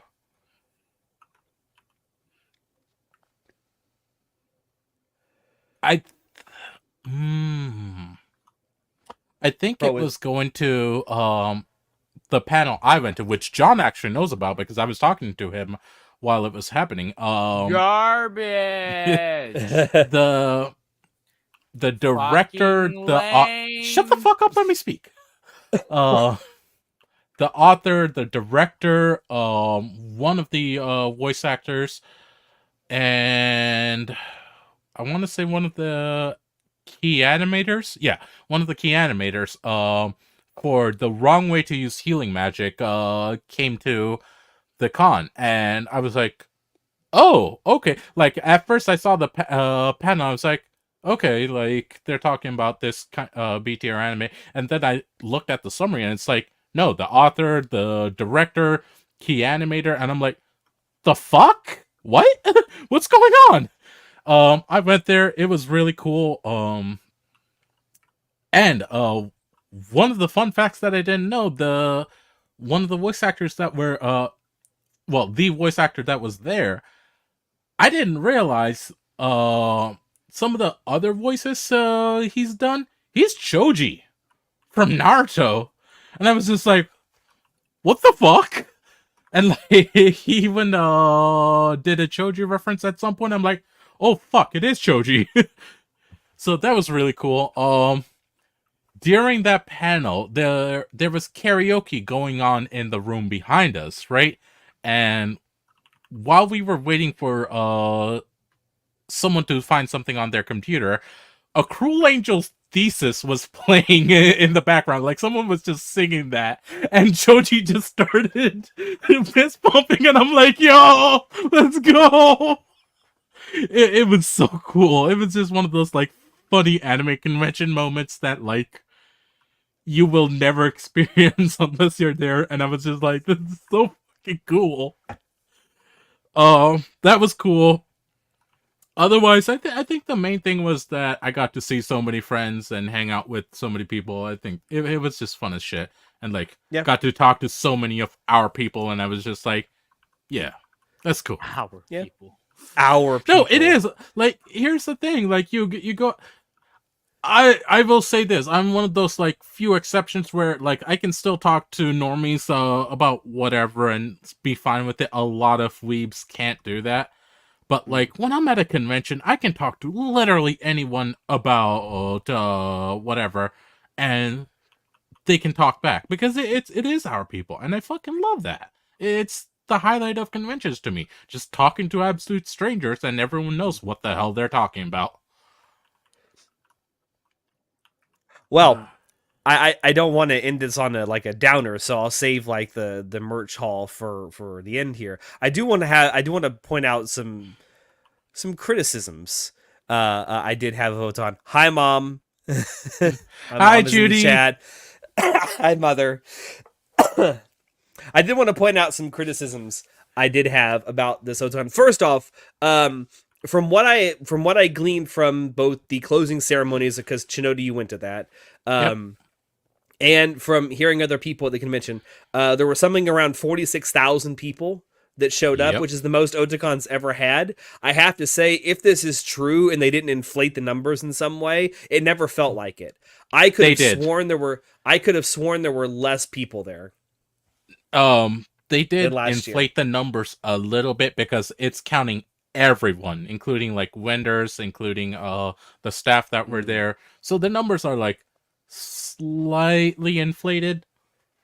All right. Well, it just felt like the whole weekend that there were less people there than there were last year. Last year felt particularly crowded, and this year didn't feel that crowded at all. Now, I will say I give them props because it did seem like they've addressed some issues with getting people into the convention center. They've had issues with that in the past. That was really easy and quick and simple this year. There didn't seem to be as many lines, like long lines for stuff this year as there had been in the past.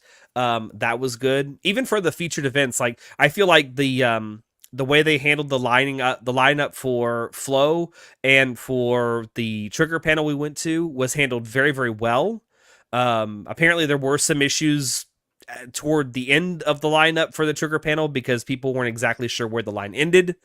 But other than that, it seemed to go pretty well. So that's good.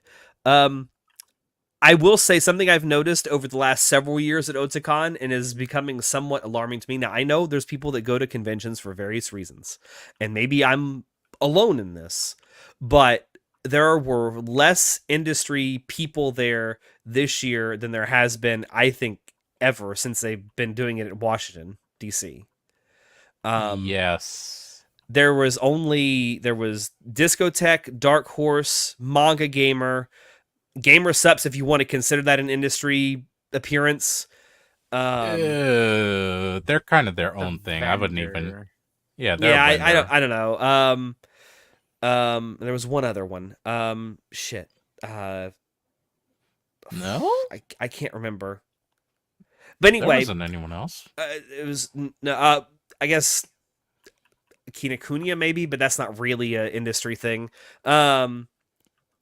But anyway, my point is there was no Crunchyroll, no High Dive or Sentai, no Good Smile, no no Whole Life at all. No VTubers at all, not a single one. And that's something I went back and looked because I've kept the guides for all the Otakons that I've been to. And like I was looking at 2019 right before COVID, and like there were tons of industry panels and industry like appearances. And this year there were far fewer than there's ever been. At least, like I said, at least since it's been in Washington D.C.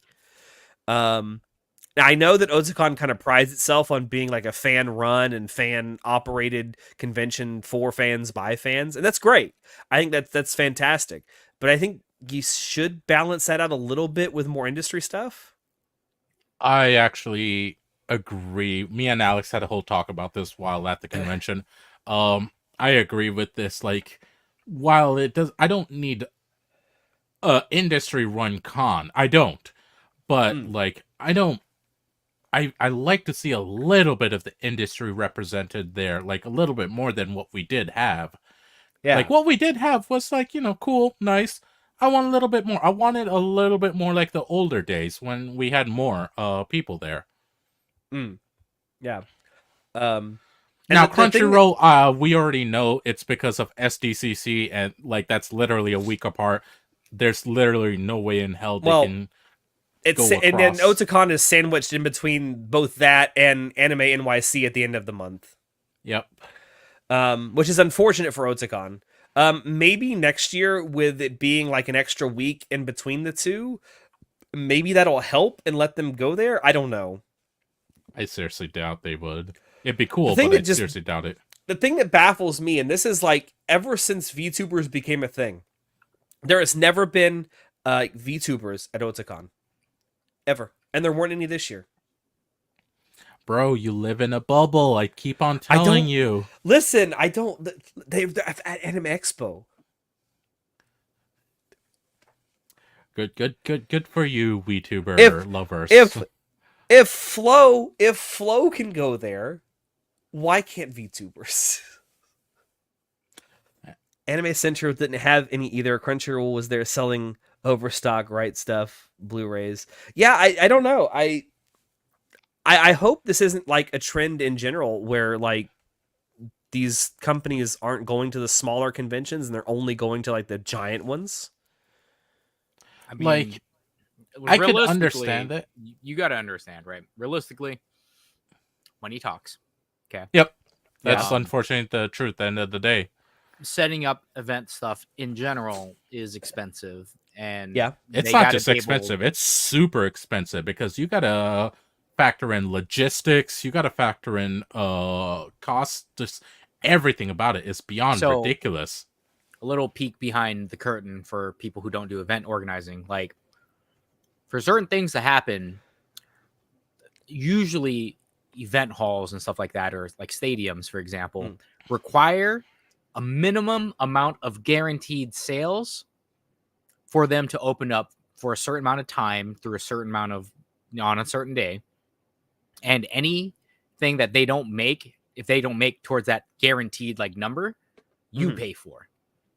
So if I wanted to rent out like Dodger Stadium, they're like, all right, can you guarantee us a minimum of 5 million in sales? I'm like, okay, yeah, I guarantee you 5 million. Right. Until I hit that 5 million mark, I owe them money. And only until I hit that 5 million mark do I make money. Yeah. So with that being said, I can't imagine it's any different for people like VTubers.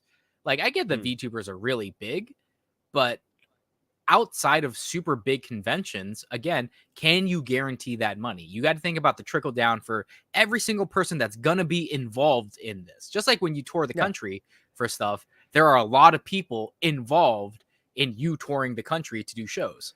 Yeah. Each one of each person involved in this needs to be paid. So can you guarantee me that money?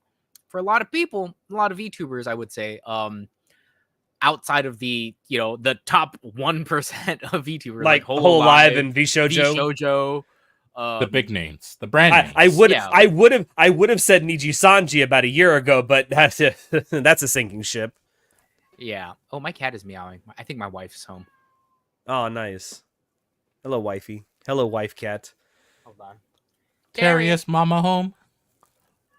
Why is she meowing? Can you hear her? Yeah, we hear her very well. Oh, yeah. Let me go Silence the child. Silence the child. Oh fuck, he's gonna kill Terry. He's gonna kill his Oh. daughter. Oh wait, oh god, no. We're not gonna see a live cat killing on stream. No. Cut the cameras. I'll wait till he gets back to finish my point, but Sure. how was your coconut water, by the way? I finished it. Hmm. It was tasty. I'm glad I went through the effort. Hmm. I'm eating potato sticks now. I can see that. I can see that. I also might be a little bit buzzed. I'm not surprised. But yeah, you guys can see. Well, I always go the wrong way. I do finally get some nice art to put back here. It's no longer just a beige wall. It's a beige wall with VTubers on it and Holo, of course. Alex, while Yes. you're gone, what was your favorite meal during the convention weekend? My favorite what? Meal. Oh, meal? Mhm. The Irish pub, of course. Yeah. Oh, do you want to tell the fun story about that? No, I do not, because I don't want that place to get shut down. Fair point. Yeah. Okay. We'll skip that. All right. Anyway, so yeah, you're right, John, about the whole VTuber thing, right? Like you have to guarantee a certain percentage of sales, but I definitely think that it's not above like, or it's not beyond the possibility that if you had like say 3 or 4 members of HoloLive there, they could easily recoup whatever cost it would take to get them there, especially if they were putting on some kind of event. What's this? Oh, barbecue. Thank you. Oh, she's bringing you. Not only is she home, she's bringing you food. The secretary has given me barbecue Nice. and waffle fries. Wow, nice. I will eat that later. I have bao. I bought bao. I saw the bow. I was hungry. But so for example, renting out Dodger Stadium, I know that they had to guarantee at least 2 million or something in sales Mm-hmm. for the HoloLive event. Which, you know, I'm probably sure they got it. I am 100% sure they got that. Yeah. If I mean, not do you more. see that line? Yeah, that line went from opening all the way to like from, was it 5:30? Is that when it opened? Some 5 or 5:30. I think it was like 2 hours 5. before the game. Yeah, and the game was at 7. So from 5 to 11 p.m., all right, 6 hours, that line was packed. Mm-hmm. The whole So- time.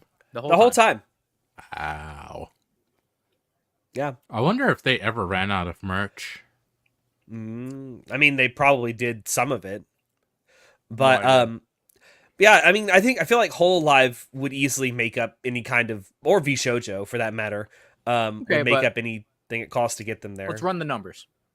Hmm? You said there was about 40,000 people, right? 40,000 Yeah. people showed up Make it easy. Make the math at easy. Otakon. And they're selling HoloLive shirts $30 a piece. Okay. That's Mhm. cheap. I'm pretty Yeah. sure HoloLive shirts would have been 40 or $50. Yeah. Well, let's say $30, right? If every single person there bought one, we're only looking at $1.2 million, Yeah. right? Mm-hmm. So if the convention center was like, hey, you need to guarantee us a minimum amount of X traffic, and it was like $1 million, let's just say. Yeah. I don't think they could have guaranteed that. And Oh, I the think they fact- could have. I don't 100% think so. think I don't because they think so. would if they put on a concert, they'd sell VIP tickets. Those will go for $150 a pop. You sell 100 of those, 200 of those. Plus, they're going to sell more than just shirts. There's going to be merch, and of course, the weebs are going to buy the HoloLive fans like myself are going to buy all the merch. But my point is, it's a numbers game. It always comes down to money. Mm. If you cannot guarantee us a minimum of that, right? So, for example, the HoloLive Holo Knights Dodger thing, Mm-hmm. it was a stacked like house, right? Anime Expo's in town. The Dodgers are Expo's in doing town. great. Dodgers, everyone wants to go watch the Dodgers. There's just like there were so many things pointing to the success of this event. Mm-hmm. other than the people running the event itself, I feel like their biggest detriment to how much money they could have possibly made was the people who were running the stall to sell the merch. Yeah, yeah. Or the people who organized like where it was and how many there were going to be. Yeah, I should have had definitely more than one fucking place to buy it from. They would have made a lot more money because there are a lot of people who walked away without being even able to buy the merch. Yeah, for sure. Yeah, I mean, I still think it could be profitable even at 45,000 people. Absolutely, I do. Like I said, I don't know how much the convention center would have asked for their take if they even do like other places where it's like you have to guarantee us a minimum of X amount of money. I'm not sure how much they wanted for their take because they get a cut of your percentage of sales if they're running a stall. And like there's a lot of moving parts here that if I don't have the numbers for, I can't tell you the real answer, but for sure. Like I said, and there can be other stuff behind the scenes we might not know about. There always is. Yeah, I mean, it could, like Anime Expo just happened, San Diego Comic-Con just happened, Anime NYC is at the end of the month. Well, for example, my wife helps out with a lot of other conventions and stuff, and there's one specific convention where the guy who owns the place is like kind of a dick. And he only lets his people that like he likes allowed to sell and vend here. So it's like if you're on his shit list, then you're fucked. It doesn't matter how much money you bring in. And for all we know, there could be something like that with Otakon. Maybe there's some kind of a blacklist thing they got going on. I don't know. Yeah, there's a lot of reasons we can take guesses at, but I don't know. I can't say anything. Okay. Is you can't say anything, or are you obligated not to say anything? Yeah, like what do you know about Otakon? I can't say certain things. Well, anyway, I do kind of want to end this our talk about Otakon on a high note. So I do want to. Terry, don't attack my food. That's not a high note. Let's go, Terry. Let's go. Rebel against the forces that be. Rebel against the forces of evil. She wanted to attack my bow. Bow bow. You mean her bow? Our bow. She wishes this was her bow. One like kind of positive thing aside from my wallet getting absolutely decimated in the dealer's room and artist alley, I went to the Kinokuniya booth that was there and I picked up some new art books. Picked up a couple of ones from Freerin and one from Bochi. That's the Japanese bookstore chain. Yeah. Yep. And they sell a lot of art books, and I love collecting art books because it shows you how the sausage is made, and I love that shit because it's got a bunch. What? I have one of those bookstore chains in my state. Yes, I know. No way. Fuck you. Lucky son of a bitch. If I wanted to get manga from Japan, literally like the next day it came out in Japan, I could just go to Kinokuniya and get it. The nearest one to me is in Atlanta. But yeah, I love getting art books like this, but I didn't know this until I walked up to like pay for my stuff. They were having a thing where if you spent $150 or more, by the way, all three of these together were like $152. You got the chance to choose between two different Freerin posters that they were giving out. And these are not like small posters. They're like full-size posters. And I looked at the two. Jealous of this. Yes. I looked at the two, and of course, the box, they came in a box, like a protective box for them, and you only see this little tiny, like, picture of what it's supposed to look like, and it doesn't tell you anything about it. It just shows you what it's supposed to look like. So this is the one I chose because I thought it was the one that looked a little better. I did not know that it was printed with metallic ink. And so, this is what it looks like. And it's really cool. It's fucking gorgeous. I'm so jealous. I am probably going to get this framed. But yeah, thanks, Kinokuniya. I love it. I love it a lot. Also, I was finally... Yes, it was $152 for art books. I know that sounds like a lot, because it is. But I don't care. Art books can add up. Look at this. I finally got my boy, Chinoda. My boy. So when he first brought it, he dropped it in my hotel room, and once he left, I just posed Pochita facing the party lobby. Yes. And Pochita was looking like stressed. Just looking out over the whole thing, just stressed. Also, John, you will be very glad to know I now am the proud owner of an anime classic in my DVD Blu-ray collection. I now own Ghost Stories. Absolutely disgusting. I was going through his stuff in his hotel room, and I was just like, really? Yeah, Yeah. really. Really? Uh, Yeah. Good merch haul this year. Good convention. I don't know. There's just They some things I actually- would change. They moved a couple things around. They took Yeah. the car show out of the merch hall, put that into the video game hall. That was actually interesting choice because that allowed them to bring in even more merchants. There were more merchants this year. Yeah, That a was lot really more. cool. And Yeah. Artist Alley was connected to merch hall. Like they're literally next to each other, but they had them cordoned off by a wall. They actually opened up the part of the wall, so like they were connected. They were like still technically two different rooms, but like you didn't have to go out and then go back in. You could just walk right there. Super Yeah. convenient. That was a good change, and I'm glad they did that. I hope they keep on going. Yeah, with I hope they keep that up because not only do I think that made like traffic upstairs a lot better, like a lot cleaner, a lot easier for people to get to and from. I think it made it a lot easier traveling through like Dealers Hall and Artist Alley too. You didn't have to leave to go to where you wanted to go. So great for and they also moved the art auction too to its own place upstairs, which I think is a really good change for Artist Alley. I forgot to go. Ah, damn Don't it. worry, I did go, and I'm glad I didn't go to the actual auction because God, my wallet would have killed me. Would have Isn't that where you strangled me went in my last sleep. year to get the 2 or not years last ago. year, 2 years ago for the Ina? Yeah, and Nina's she's still right there looking at me. I forgot to go though. I regret it because like there's always cool stuff to look at. Oh well. Yeah.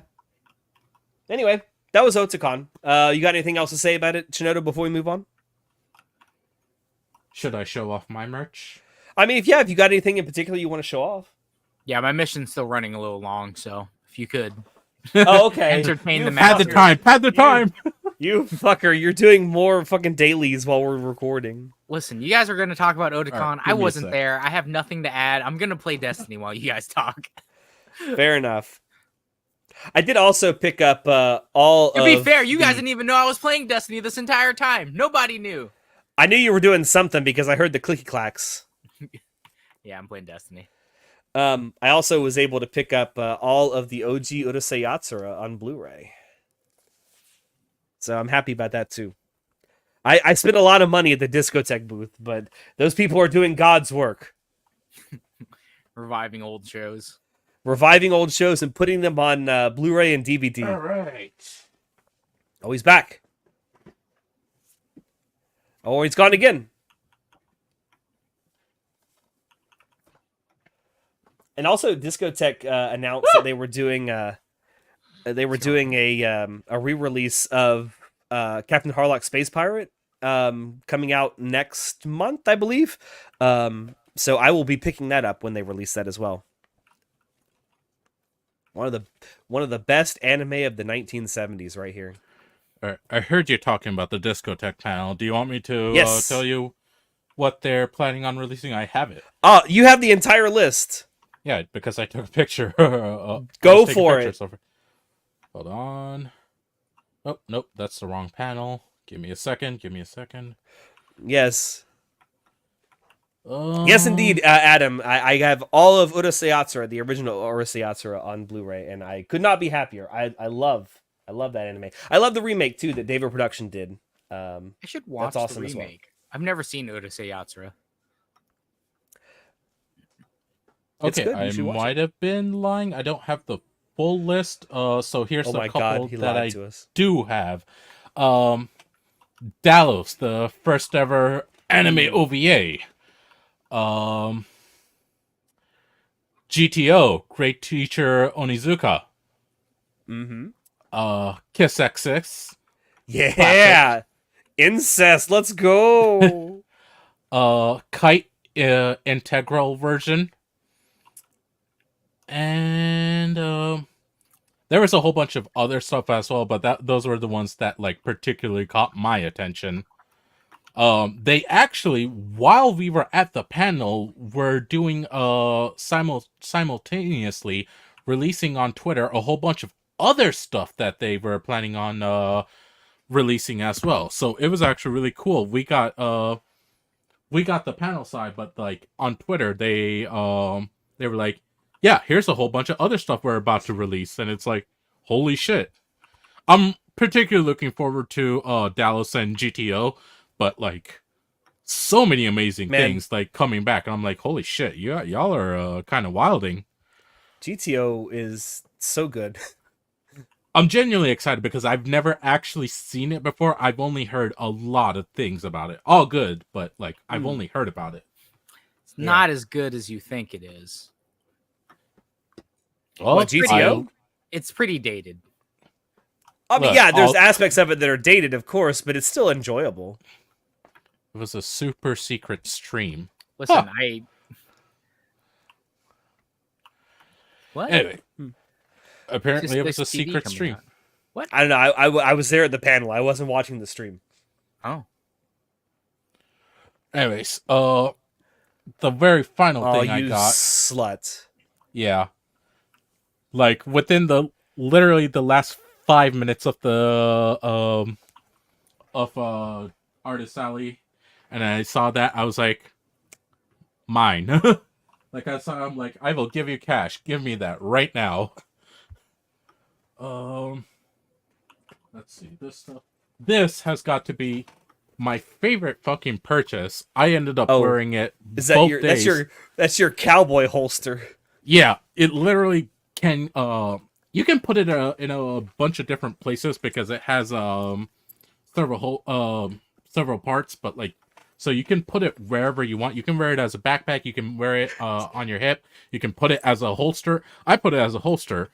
Dude walks up to me after he buys it, he's got it on his leg, and he's like, Alex, come here, look at this, and he like holds it open. It's like, I could put a whole bottle of liquor in here.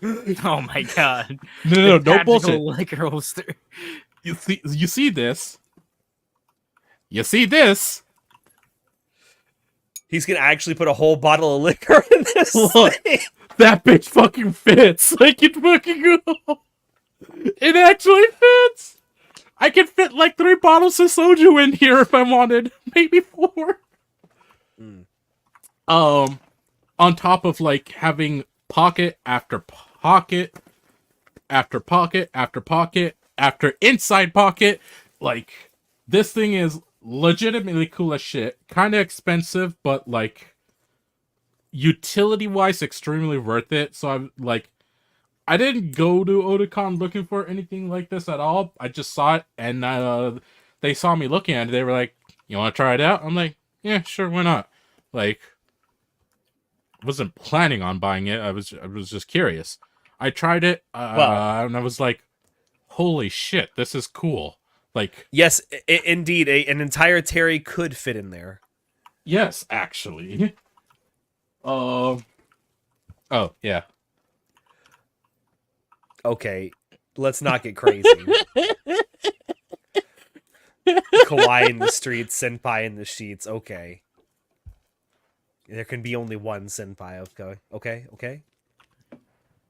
Tanya, air freshener. Is that the air freshener? Yep. Yeah. Anya. Peanutsy. This might not be YouTube safe. I'm gonna. Yeah. Let's be mindful of that, please, because I know you also bought some naughty things. Some very, very questionable things. Hold on. This is fine. as is this. It's debatable whether that hoodie is YouTube safe.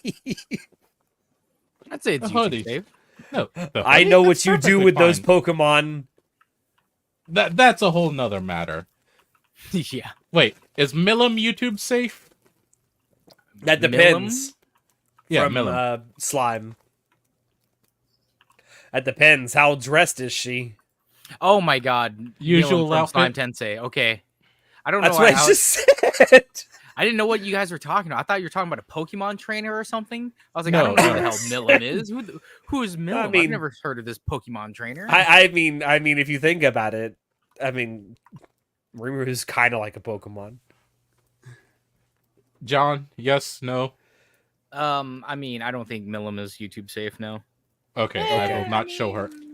If you go look at the Better link safe description below, you'll see our Discord link where I will Yes, be, both me absolutely. and Alex will be posting the stuff we got.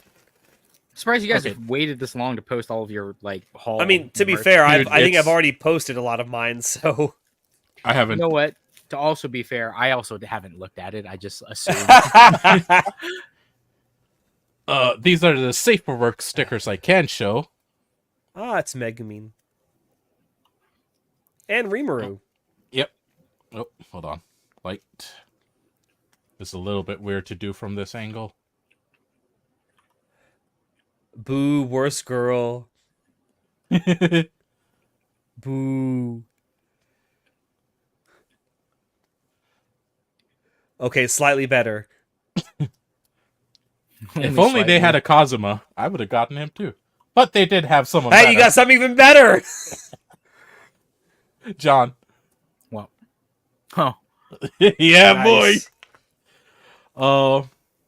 Some of the coolest stickers that I got from Ugh. the convention. I absolutely love them. I can't wait for summer to be over so that I can slap them on the car. Fun fact: summer's horrible for anime stickers. Summer's just horrible in general. Summer is just horrible in general. Oh, that is very not safe for work. Yeah, let's not be. Like how he just looks in there. He's like, nope. That's the, I can't. I that can't was the show that on Dockies. YouTube. I can't show that at all on YouTube. Yeah, How like, much shit did you Felix get? over here. Oh, buddy, there's more. Is that a They map? were doing a promotion panel for the Lord of the Rings, Oh, and they were just giving out posters and like little figures. That was cool as shit.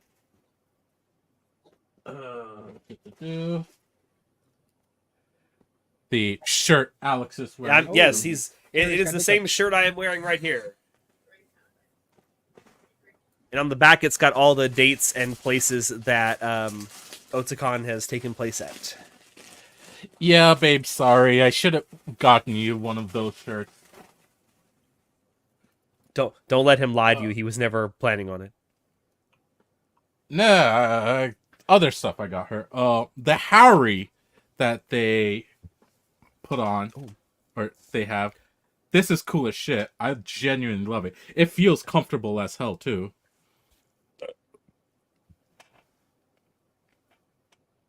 Yeah. And, should I show Noodle, oh, the poster. Oh, so Which fun fact. the poster that you showed at the beginning, or I think that's what she meant, the Lord of the Rings one. oh. Is that what you meant, Noodle? we literally have the same one right there. you could hear the synapse. It's like, oh, silly me. Eto. Eh?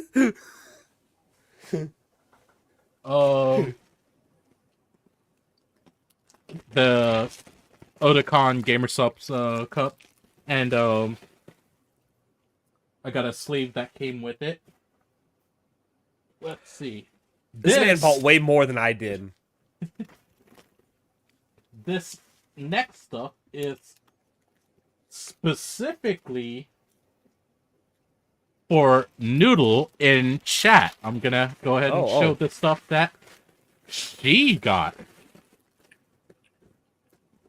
Oh, you're getting a sneak preview here. Yep. If you can He's ever pull about- it out.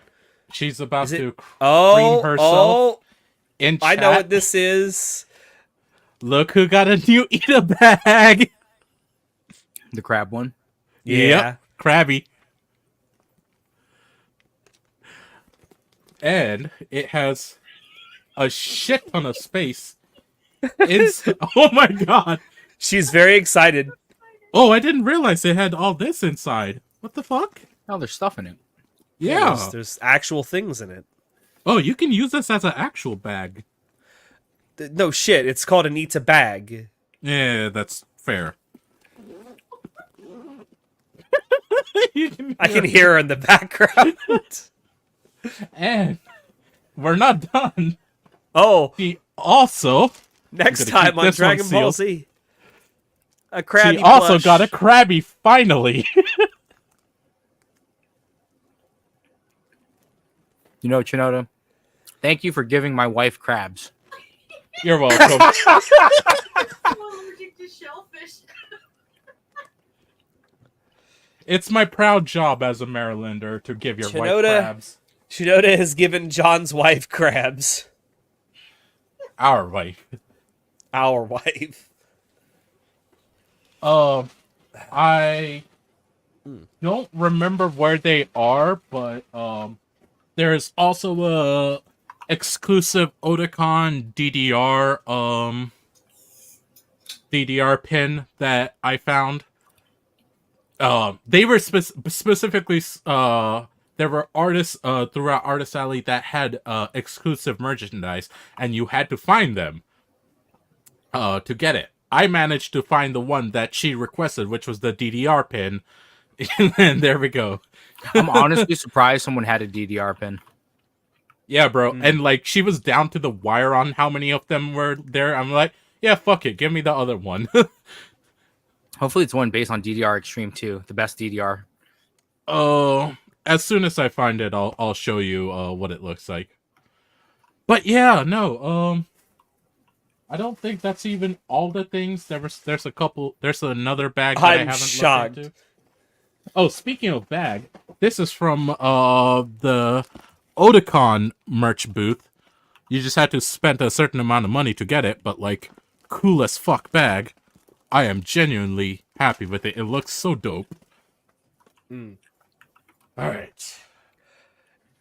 I'm done showing off. Okay. I was wondering I also how need to long kick it was this going to go off. on for.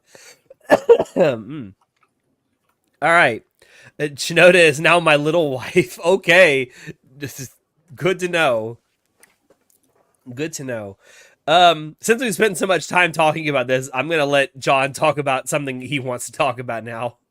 Damn it, I'm playing Destiny, man. Bakwa retired. Yes, Or is Bakwa, Minato Aqua from Hololive is graduating. I was not expecting that. Yeah. I mean, to be fair, I don't watch too many of her streams. Like, I've only recently come to like her as just because of the Apex stuff. That's really why I started watching her, and I'm just like, this girl's a fucking riot. Yeah. But I don't know. I'm kind of sad. When I first started getting into Hololive, I was watching her, and she's probably one of the, not the only reason, but one of the main reasons I started getting into Hololive so big. Was she like super funny? What's the? She's story super behind her? stupid. Her entire shtick is that she is a clumsy maid.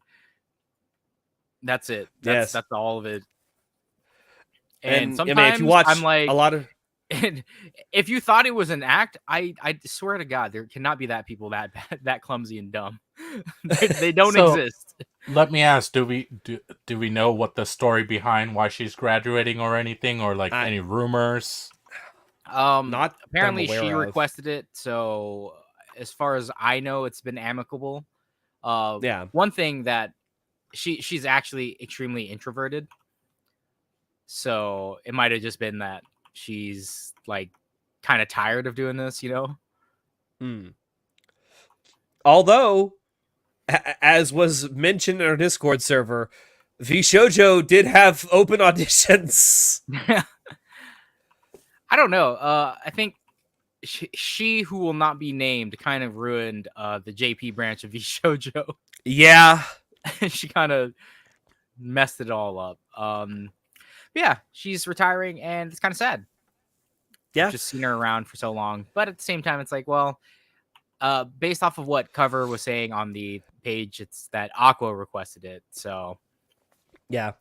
I So, think I mean, that for the most part, when the talent themselves requested, it's more of like personal reasons and amicable. yeah. Like I And you know remember what? when, If it's for her own reasons, good for her. well, like when one of the I was about to call her actual name, when Kiryu Coco retired, it was because of all the harassment she was receiving. Yeah. But it's like she requested the retirement herself because she was tired of the harassment, and Cover couldn't really like do anything about it. And then she Yeah. made it come back as like her IR, like for whatever reason it was. I don't understand how she was being bullied as an anime girl, but when she went back to her old account, like it all just stopped. I But mean, I think it was will more say, of a benefit for the I will- company. Like she probably felt bad for the company that this was happening because of her, you know?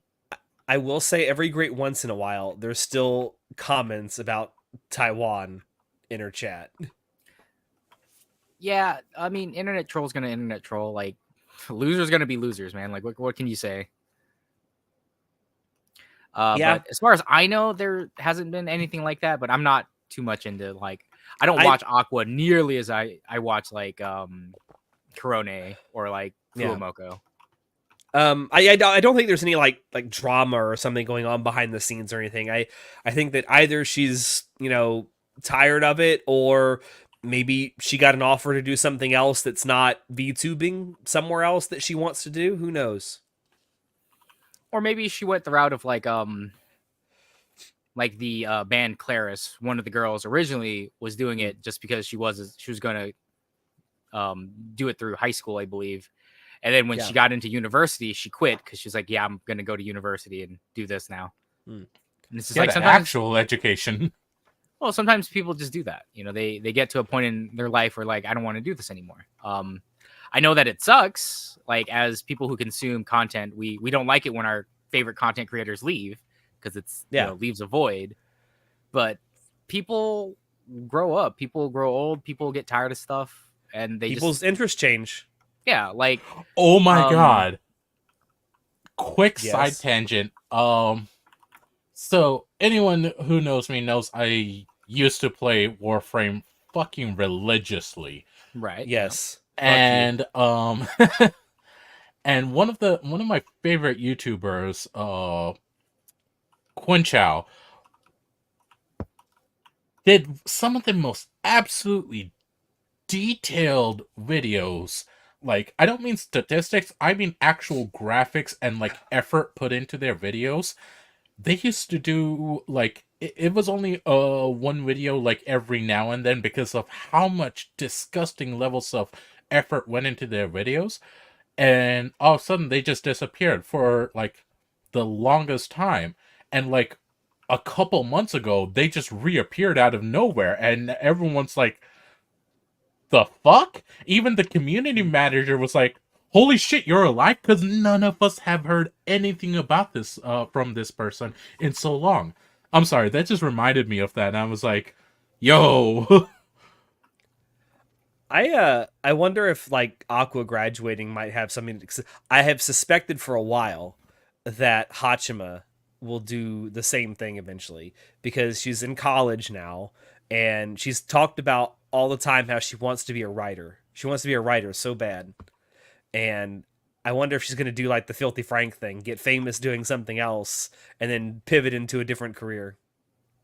I mean, maybe it's hard to say no to decent, consistent money. Yeah. Yeah. But at the same time, again, as creators, if you don't want to do something, you just don't do it anymore. It's pretty simple. If your heart's not in it, it's gonna show in how you present it, I think. Yeah, we want to avoid being like Quebblecop. Who? Famous YouTuber who got burnt out of making YouTube videos and then started pivoting towards the whole I use AI to create the next gen of Oh. yeah. Yeah. I don't know what's sadder, that or continuing to do the same stuff for years and years beyond when it's like when it's made you famous, or like when it's I wouldn't say that. I mean, all right, so there are definitely people who have met their peak and have dropped off, right? Yeah. I know plenty of YouTubers like that. That's like I used Yeah. to watch them. They used to be like super popular, and now they are videos. They still get pretty decent views. Like we're talking 100,000 video views like every time they upload, but that's nowhere near what they used to get. Mm-hmm. And that's just how it is. Sometimes people just fade into obscurity, and as content creators ourselves, it's like it's as long as you're having fun making the content, then continue to make the content. But if you are tired of it, you need a break. Like I think people should not be afraid of doing that. However, I understand the when you do take breaks and stuff like that, like your channel, drop off. Yeah, you will fall off the like face of the earth. One of the YouTubers I watch, like Steve Mold, I love watching his videos, and he's uploaded consistently for like 10 years, never missing an upload. And he made a video, was like, all right, I'm done for a little bit. I think it was Steve Mold. It might have been a different science YouTuber. No, it was Tom Scott. Tom Scott, yes. Tom Scott. Yeah. It was like he made a new video like every week for 10 years. Yes, Tom Scott. Every week? Yes. Yeah. For 10 years. And these were not like shitpost videos. These were highly researched, detailed videos. Yeah. Ow. So, see, he's fallen off out of relevance because I haven't watched him in so long that I forgot his name. I thought he was Steve Mold, different science YouTuber guy. Yeah. But the point is, like, there is always that fear of that when you stop uploading, people will literally forget about you. Your channel dies. So I understand why people don't want to take breaks, and it's hard for them to take breaks, just for like even just 1 week. It's that bad. Because you want to stay relevant as long as possible, but at the same time, like, I've always been a proponent of like do what makes you happy. Like the point of this space is to be happy with what you're creating. Yeah, sure, there are people who do it for money. I understand that aspect too. I think that's two whole different things is the thing. Like there's you're creating, you're putting something out versus, okay, now it's your job and you have to do it. Yeah. And, again, burnout is a very real thing, a real problem that people have to deal with in the creative space. You just get tired of making things after making things for so long. Yeah. But I think that happens a lot with VTubers too. Yeah. And, 6 years as a cute anime girl online, like, especially someone who's so clumsy and introverted, I think if she's finally had enough, is like, I think it was fun, but now I don't want to do it anymore. Like I don't see anything wrong with that. It sucks, like I said, because I like her, but it is what it is. Yeah. And she's going out on her terms. I mean, that's the most important thing. What more can you ask for? Yeah. I want everything. I want it all. I want it all. She is, I think the final stream she's going to do is a concert stream. I'll probably watch it. So that'll be cool. That's all I got. John, do you actually want to talk about one of your things here? He's still playing. I'm playing. I'm fighting the boss right now, bro. I'm almost done. Okay, fine. Hold on. Let me you pick something, Shinoda. Well, if you tell me what I wrote down, because I completely forgot what I Talk about sad music. Bro, let me tell you about how sad music maximizes my like mood or my like it maximizes my efficiency. I like listening to sad music. And the other day, I'm just like listening to sad music, and my coworker is just like, "What the fuck is wrong with you? Like, I can't listen to this right now. Like, what the fuck?" I'm just like, "What do you mean?" And it's like, she's going through a divorce, and the song's talking about losing the one, and I'm like, oh yeah, no, that might be awful to listen to. while we're at work. Sucks for together. you. Let me turn it up louder. The only thing that would have made that even worse is if that coworker was going through a divorce. She was. Bro, Oh! did you not hear him? I must have missed that first part of when he said that. I'm so sorry. Yeah. I missed the first part of that sentence. I fucking like faded out there. I can't explain why when I listen to depressing music about like losing the one you love, being alone, stuff like that, no one understanding you, and I'm just like, yeah, this makes me feel great.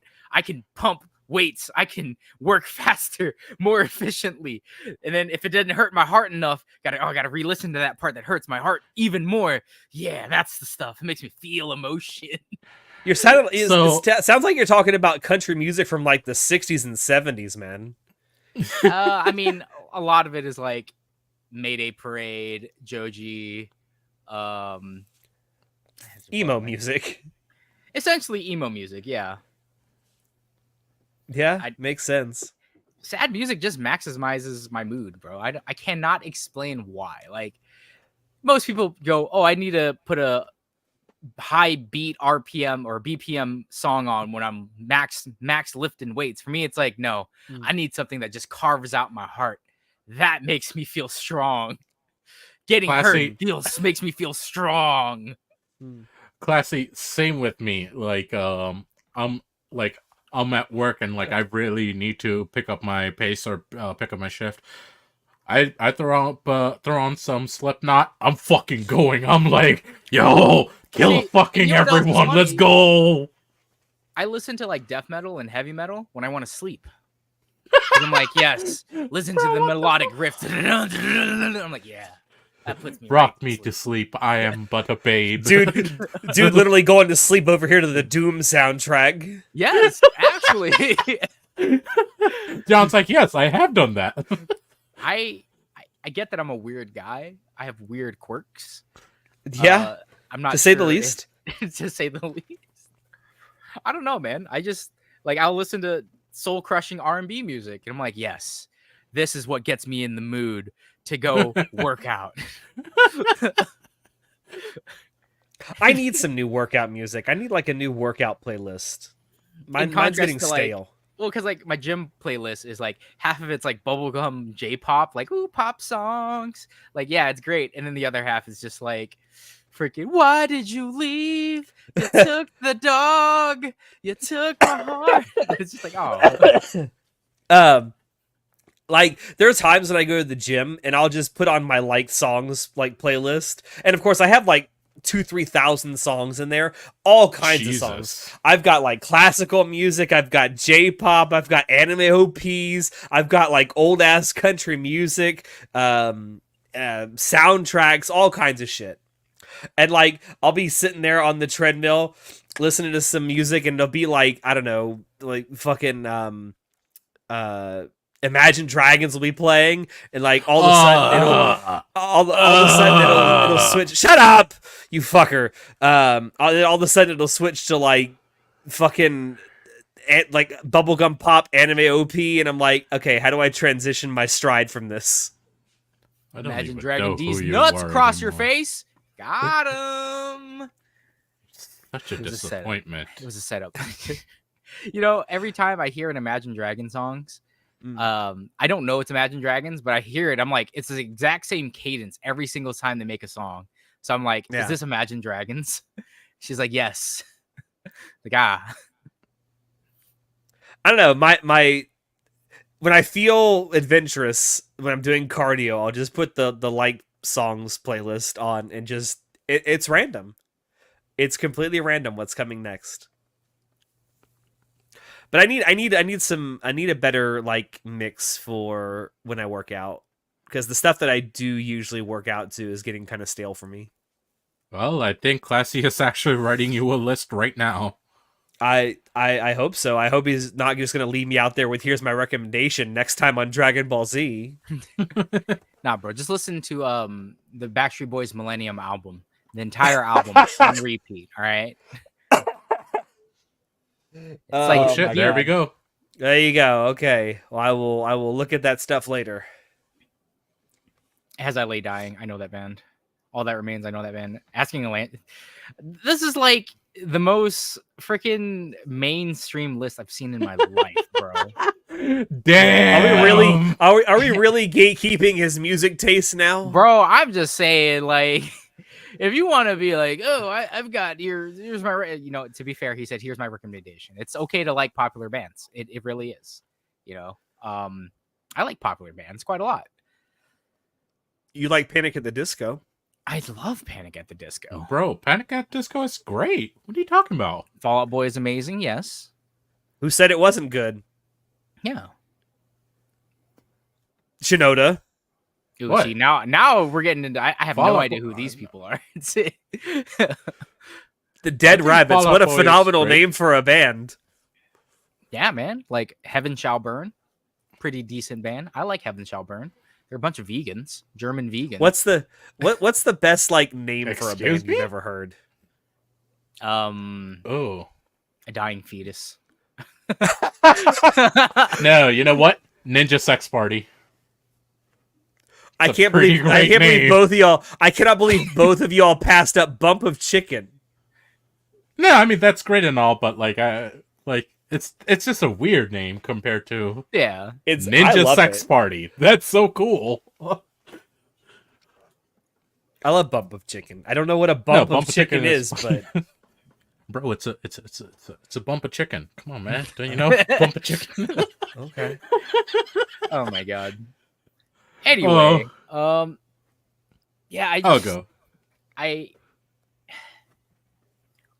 Okay, but listen, I love Bump of Chicken. Okay. I like Bump of Chicken. They got good music. Anyway, music aside, I was gonna recommend something to you for music, Alex. That's not music aside then. Hosho Marin.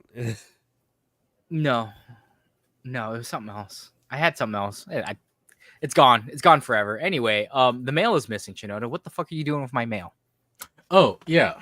So, as everyone and their mother knows, it's election season. Normally, this is the most busy season for us in terms of mail volume. Right. And we just have had not the normal mail volume for election years. And it's super fucking weird. I'm just like, yo, where the fuck is the mail? I was talking to one of my managers, and like I actually thought while I was talking to him, big politician just dropped out, and they need to change all the advertisements, literally everything, because there's been such a huge change. And that's on like every side of the spectrum. Like everything needs to be changed. And like new ticket members, just all that type of stuff. And I'm like, that means everything needs to be changed. Everything needs to be reprocessed and sent out. It's funny that you mentioned this. So, a couple days ago was election day for my state, and for the first time in like 13 years since he's become governor, Jay Inslee is no longer running for governor. Oh, really? Yes. Is he like is- term limited? No, I think he's just like 72 years old and was like, yeah, I'm Oh. gonna go retire. Wow. Good for him. If only more politicians did that. Seriously. But for the first time, the seat's open, and it's just like, sure, we have the Democrat endorsed campaigner guy, Bob Ferguson, I believe, or little Bobby. But it's like I've never seen so many people turn out to like actually vote, like dropping off ballots at the ballot box. I'm like, oh my god, there's so many people actually voting this year. Which is insane, because it's like, before it was like, all right, Inslee was always going to be, he's locked in, like he's not leaving the seat until he decides not to be here anymore. So since he's given up his seat, it's like someone else has a realistic chance at becoming governor because he's And no everyone's longer the scrambling. incumbent. Yeah, so it's pretty crazy to see that. So it's weird that you're saying like, oh, mail's missing, people are people not voting. It's like it's quite the opposite for my state. Everyone's voting this year. Now, Because we can realistically fix our state with a governor Now- who doesn't just like freaking do pleasantries. I will very specifically say what I work on during my shift is the incoming mail, aka all the mail that's coming to Maryland, and specifically the majority of our area. Mhm. So that's what I'm looking at. When I used to be on night shift, when I used to do outgoing mail, it was entirely different because that was everything that was being produced here, being sent out to rest of the states, the world, blah blah blah. Um, I'm specifically talking about right now the mail that's supposed to be coming in to us through our facility. It's just been like there is stuff coming in, don't get me wrong, but like the volume is just so much less, and it's weird, man. Like it's really weird. Okay. Um, I have this running joke with my friends about Somalian pirates stole your package. Like, even though we're nowhere near Somalia, but maybe Somalian pirates stole the mail. Yeah. God, that would be so stupid. Mail theft I does mean, happen though. Yeah, I can think of worse things that could happen to your mail. I don't Wrong know. I feel person like gets told theft about is it. kind of probably the worst thing that could happen to my mail. No, I Yeah, mean if the it wrong actually- person steals it though. Yeah, that's what I Some mean. people like, some just people can overall do more de-theft damage of than it. other people. Yeah, with a That's social true. security number. Yeah. Yeah. Well, That's all I have for that. keep sorting the mail. You're Alright, doing a well, great job. Speaking of dystopian futures, I was at the grocery store the other day, and I just walk in, and there's 3 armed security guards, right? Guns and everything, right? At my grocery store. And I'm walking through, and I'm just like, "Hey, what's up?" And they're like, "Hey, what's up?" I'm like, "Cool gun, cool gun." Just I'm gonna walk past, and I'm like, I don't think anything of it until I'm done shopping and I leave the store, and I'm like, no, I don't think about this too much because it's so normalized to me right now. Mm. But man, America is a little bit dystopian. Like Just a little bit, buddy. I'm not sure if it's because I live in a major city where crime is, theft and stuff is pretty big from grocery stores. Like look at Walmart. They lost like $1 billion or $2 billion like last year or something, or 2 years ago. And that's why they're implementing all these security measures, right? At Walmart of all places. Yeah. So it's like, yeah, they were losing quite a lot of money, but like there were 3 armed security guards. So I'm like, is this grocery store losing so much money that they can afford to be like, you know what? Employing 3 armed security guards would cost less than the theft that occurs in this store. I'm like, that is 3 people's salary, sir. Yeah. That's Yeah. kind of a lot of money. Like, Unless how they're much are you being like losing? outsourced. They are being Then it's- outsourced, but even if they're being outsourced, like minimum wage for a security gig is like 20 an hour. So we're looking Yeah. at like at least I'm assuming if it's 50-something thousand a armed year. security, it's even more. Yeah. So I honestly don't know. Like I'm not sure if you in your states have locked cabinets for like alcohol and high theft items. Okay. Nope. So, I mean, there are some items that have always been locked up. The big one is razor blades. For as long as I can remember, they've always been locked up. okay.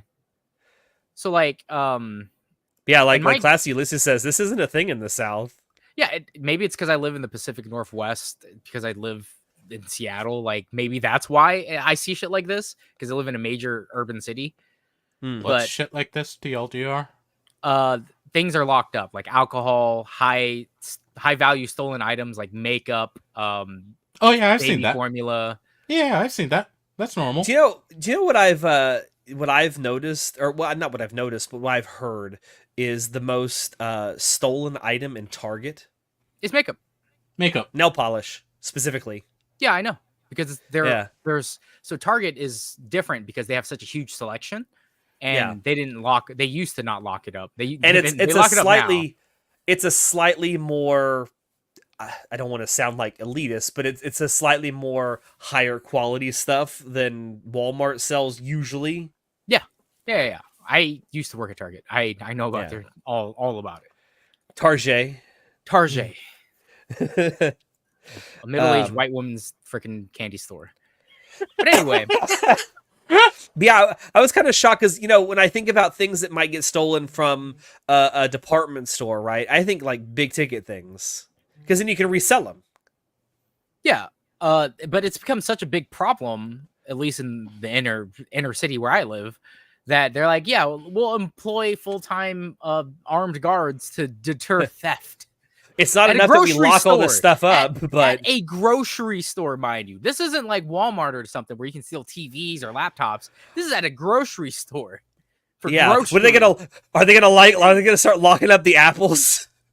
There is a huge problem with people loading up their carts and just kind of walking out with like hundreds of dollars worth of groceries and not getting stopped. So I know, like because I've done retail work before, and like I know, and I assume it's pretty much the same at a lot of places where the general MO would be if you see someone stealing, just let them go. Yeah, just let them go. It's not worth your potential life. It's not worth whatever. I mean, I'm gonna be honest here. If you steal from a multi-billion-dollar corporation, I don't care. I'm not gonna stop. I mean, I care if you steal from a mom and pop store because that's shitty. Oh, absolutely. Yeah. But if you steal from a multi-billion-dollar company like Walmart or Kroger, like God forbid that they lost $1 billion out of their $550 billion industry. God forbid. But it's funny that some of these billion-dollar companies are like, nah, fuck you. Yeah, right. You steal from us, you get the lead. Although the funny consequence of this is the fact that more often than not, a lot of places like these is where you can actually get some certain items that are actually necessary. And these companies are like, we don't have to have this location. They can just close it down. And then everyone's like, we need it here, though. And it's like, it's a vicious feedback loop. Well, yeah, like in King of the Hill, they did an example of this in one of their episodes where like Megalomart comes in, destroys all the mom and pop shops, and if they ever left, everyone would be fucked because there's no more mom and pop shops. This happens everywhere around the world. Several animated shows has actually done an episode like that. You're seeing this happen in real life in places like San Francisco and shit. Yeah. Where like all the department stores and the grocery stores are like, we can't make any money here because people are stealing more than half of our shit. So we're just going to leave. Yeah. And then everyone's like, well, where are we supposed to get groceries? But anyway, I was just, as I was walking out, like, oh, wow, there's people with guns around here. I'm like, that's normal. I have guns. People have guns. Everyone has guns. And all I could think about was like, as I was loading up the car was, how dystopian is that? Like, as an American, I'm used to seeing this. I'm just if I may ask, what guns did they have? AR-15s? No, just pistols. One had a Glock 19, I believe. The other guy had a 1911. I think. Which brand is that? It's the cheaper brand. Rock something. I saw a meme. I saw a meme a couple of days ago about the 1911. It's like World War III is trending on Twitter, and the 1911 is for me. Such a perfect gun that it'll last all the way. It's not perfect. It jams all the time. Not at all. Listen, I talk to people who are 1911 purists and like my 45 ACP, my 2 World Wars. Listen, striker-fired guns operate way better than the 1911 platform could ever hope to operate. Other than the fact that the aesthetic though. Yeah, it's 100% aesthetic. Like 1911s are all 100% aesthetic. It's a good-looking gun. It's good looking, but performance-wise, like I'd rather have a SIG or a freaking Glock, and I don't like Glocks. Yeah, yeah. I mean, yeah. No, but like from an outsider perspective, like as a non-American going into the American grocery store and seeing this shit, it's like, oh my God, is it that bad? And it's like, no, it's not that bad. It's really not that bad. It's overblown, to be honest. But yeah, I get why they're doing it. It's all I get it money. Too. But yeah, it reminds me of something my mom told me one time, because my mom and dad, they go on cruises all the time, and they were at, I want to say it was on the island of Curacao in the Caribbean.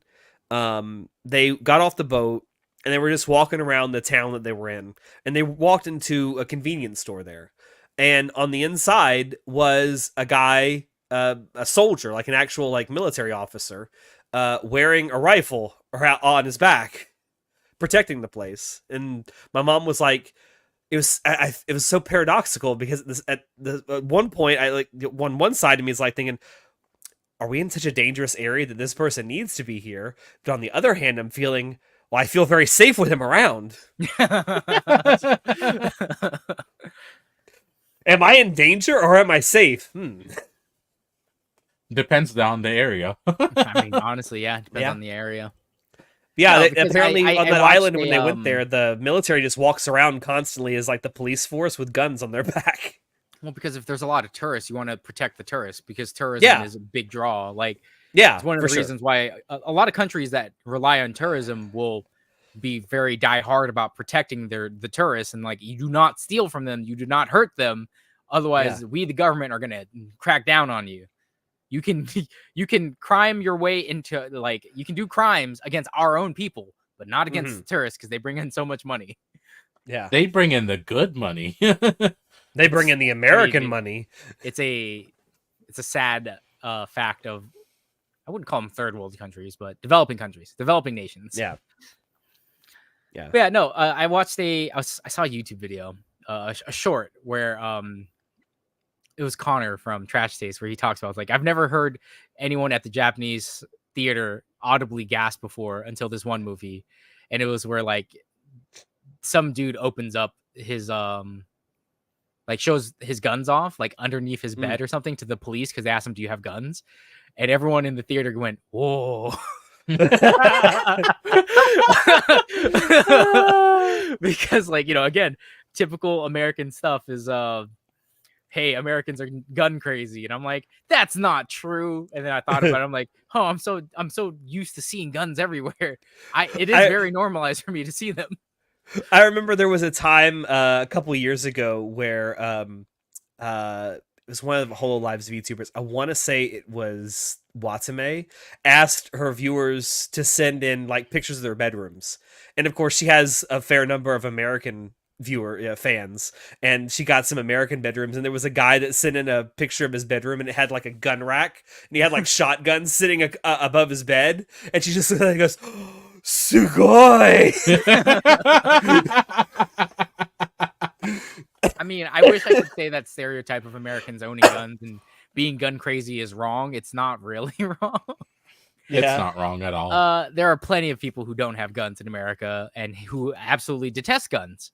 And there are also plenty of Americans who have more guns than people in their family. Yeah. They got so many guns they can open up a gun store of their own. Yeah, Actually, though. yeah. Yeah. I know a guy that actually happened. He bought a gun store and was like, "Hey, I can now sell these guns through the gun store because I have all these other guns I've collected over the years."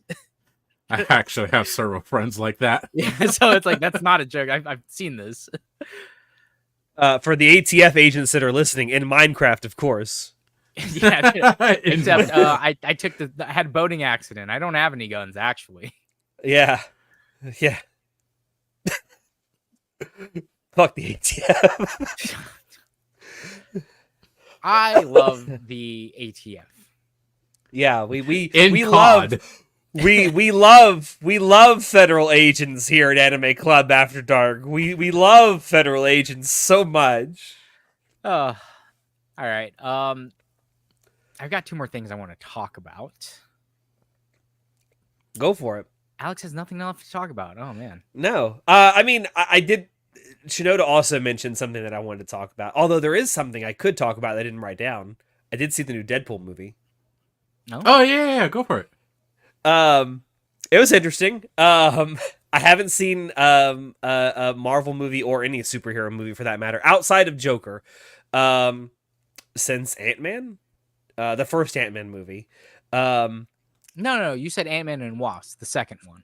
No, the first Ant-Man movie, the very first one. I swear you've said Ant-Man and No. Wasp. No. It was the original Ant-Man movie. I never saw Ant-Man Okay. and the Wasp. Oh. But I have seen the first Deadpool movie. Haven't seen the second one. but I went and saw the third one. Okay. Wait, how the You know- fuck did you? You know what's funny? I had a coworker who did the exact same thing. He was like, "Yeah, I'm gonna go watch Deadpool 3 tomorrow." I'm like, "Oh, that's cool. Did you like the first two?" And he's like, "Oh, I've never seen them." I'm like, "What?" He's like, Yeah. "Yeah. I was gonna watch Deadpool 1, and then I'm gonna go watch it tomorrow." And I'm like, "Well, what about Deadpool 2?" He's like, "Ah, I heard it's not that much of a difference." I'm like, "I mean, I guess not. Movies aren't really like. It doesn't matter about like the chronology. Doesn't matter. Chronology, continuity. It No, doesn't matter chronology. if you watch Chronology. one and two. It doesn't matter if you watch 1 and 2. You can just go watch 3 and enjoy it as a movie." I would His argue you don't even have to watch any Marvel movie to go watch it. I disagree with that. I think Alex is out of his mind.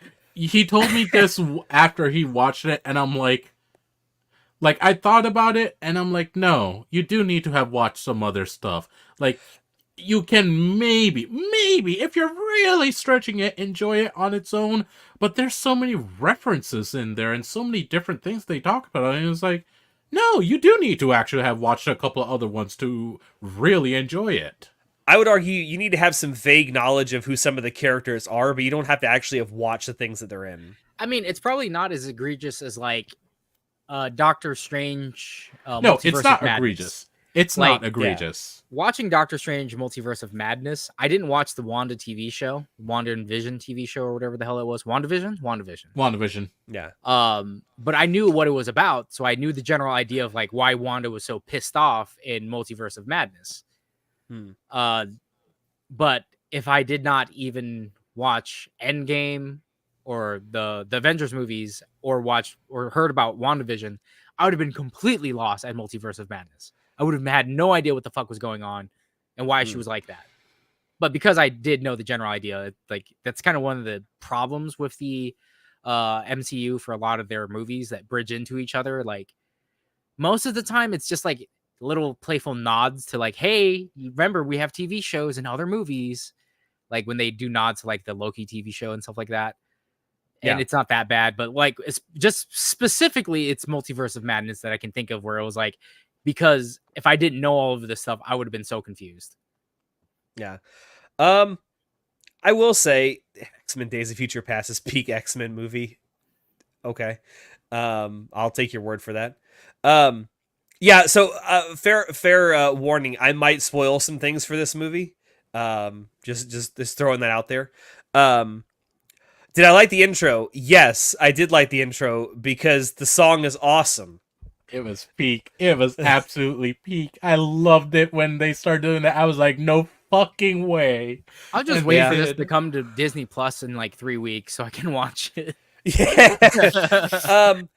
I will say, knowing that it was going to be Wolverine, so I have seen Logan. I like that movie a lot. I have not seen Logan. I like that movie. it's very, very worth it. It's one of the best, like, The only thing I superhero know movies. about Hugh Jackman and Logan and stuff like that is that he said he wouldn't play Wolverine ever again. And now here and he's then- playing Wolverine again. And then Ryan Reynolds was like, hey, do you want to play Wolverine in a Deadpool movie instead? He's like, yes. Money.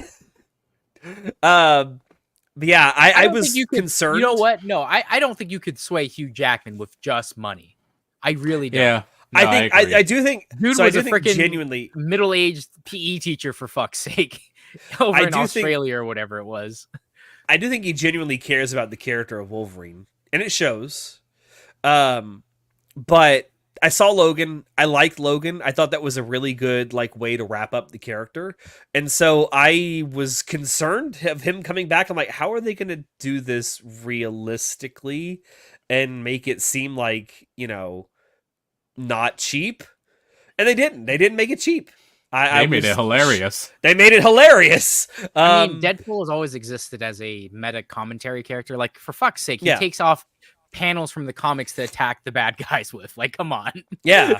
Well, and What- he like what it other directly Marvel addresses the villain- camera. Yeah, like he can do whatever the hell he wants, man. Like even Yeah. was it Deadpool 2 at the end where he travels back in time and kills himself as Green Lantern and Yes. the other Yeah. Deadpool so Yes. that way they could retcon everything. Yeah, that was Deadpool too. That Yes. was hilarious.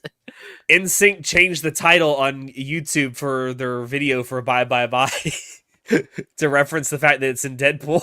What? Yeah. That's crazy.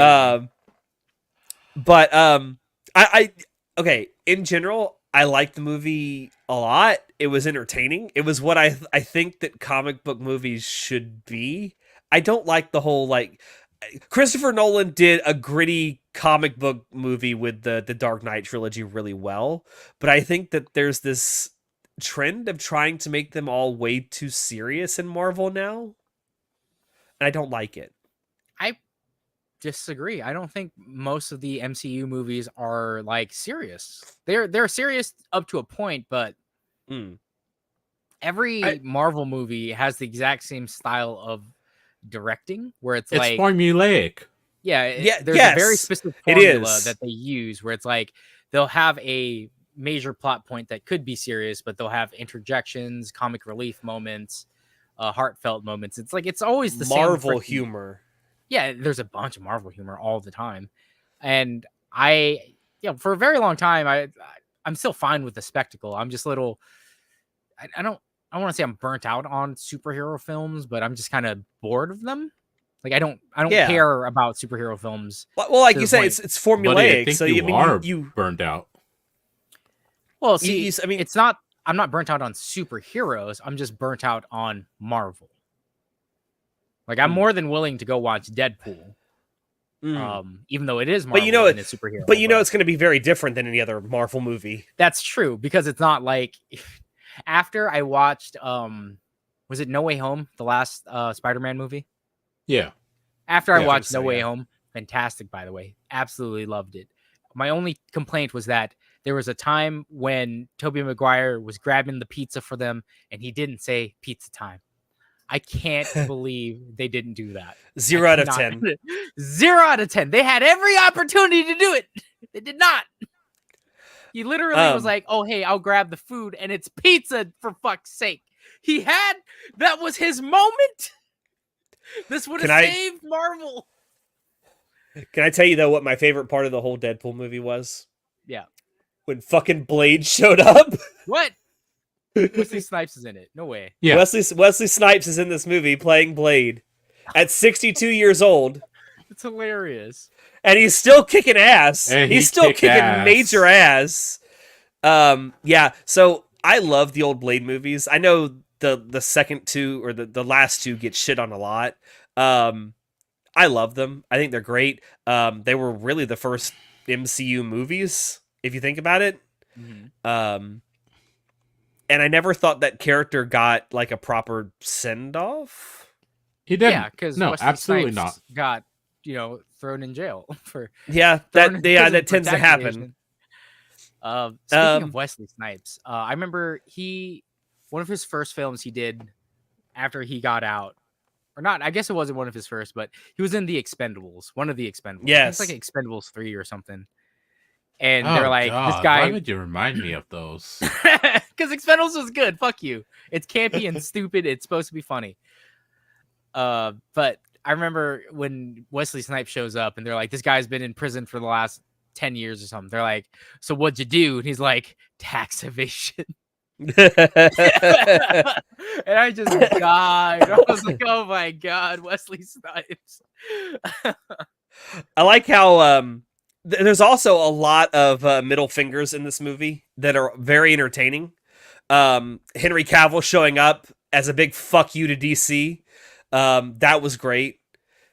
Oh my God, Henry Cavill as Logan was fucking amazing. What? Can I also say Can I also say that they missed a major opportunity when Deadpool's doing the whole like time hopping thing to find the right Wolverine or whatever, and they find the short.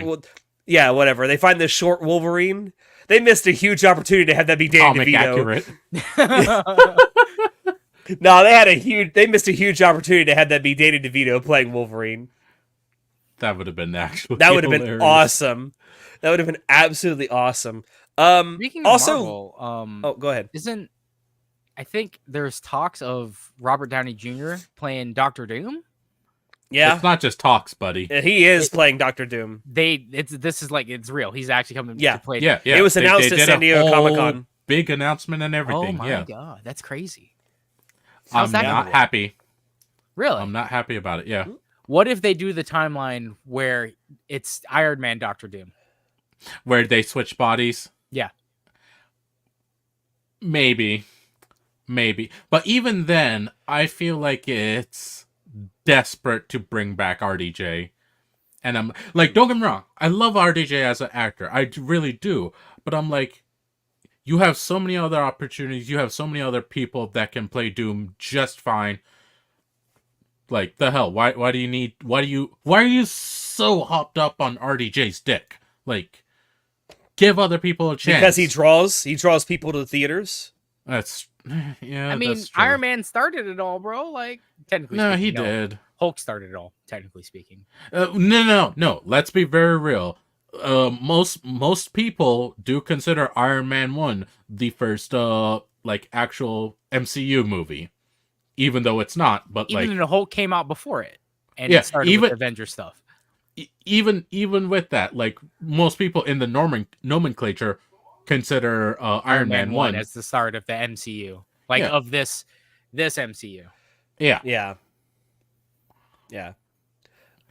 Also, Channing Tatum as Gambit was pretty entertaining. Yeah, I Yo, saw that. I thing you didn't expect posted. that. I was like, yo, what?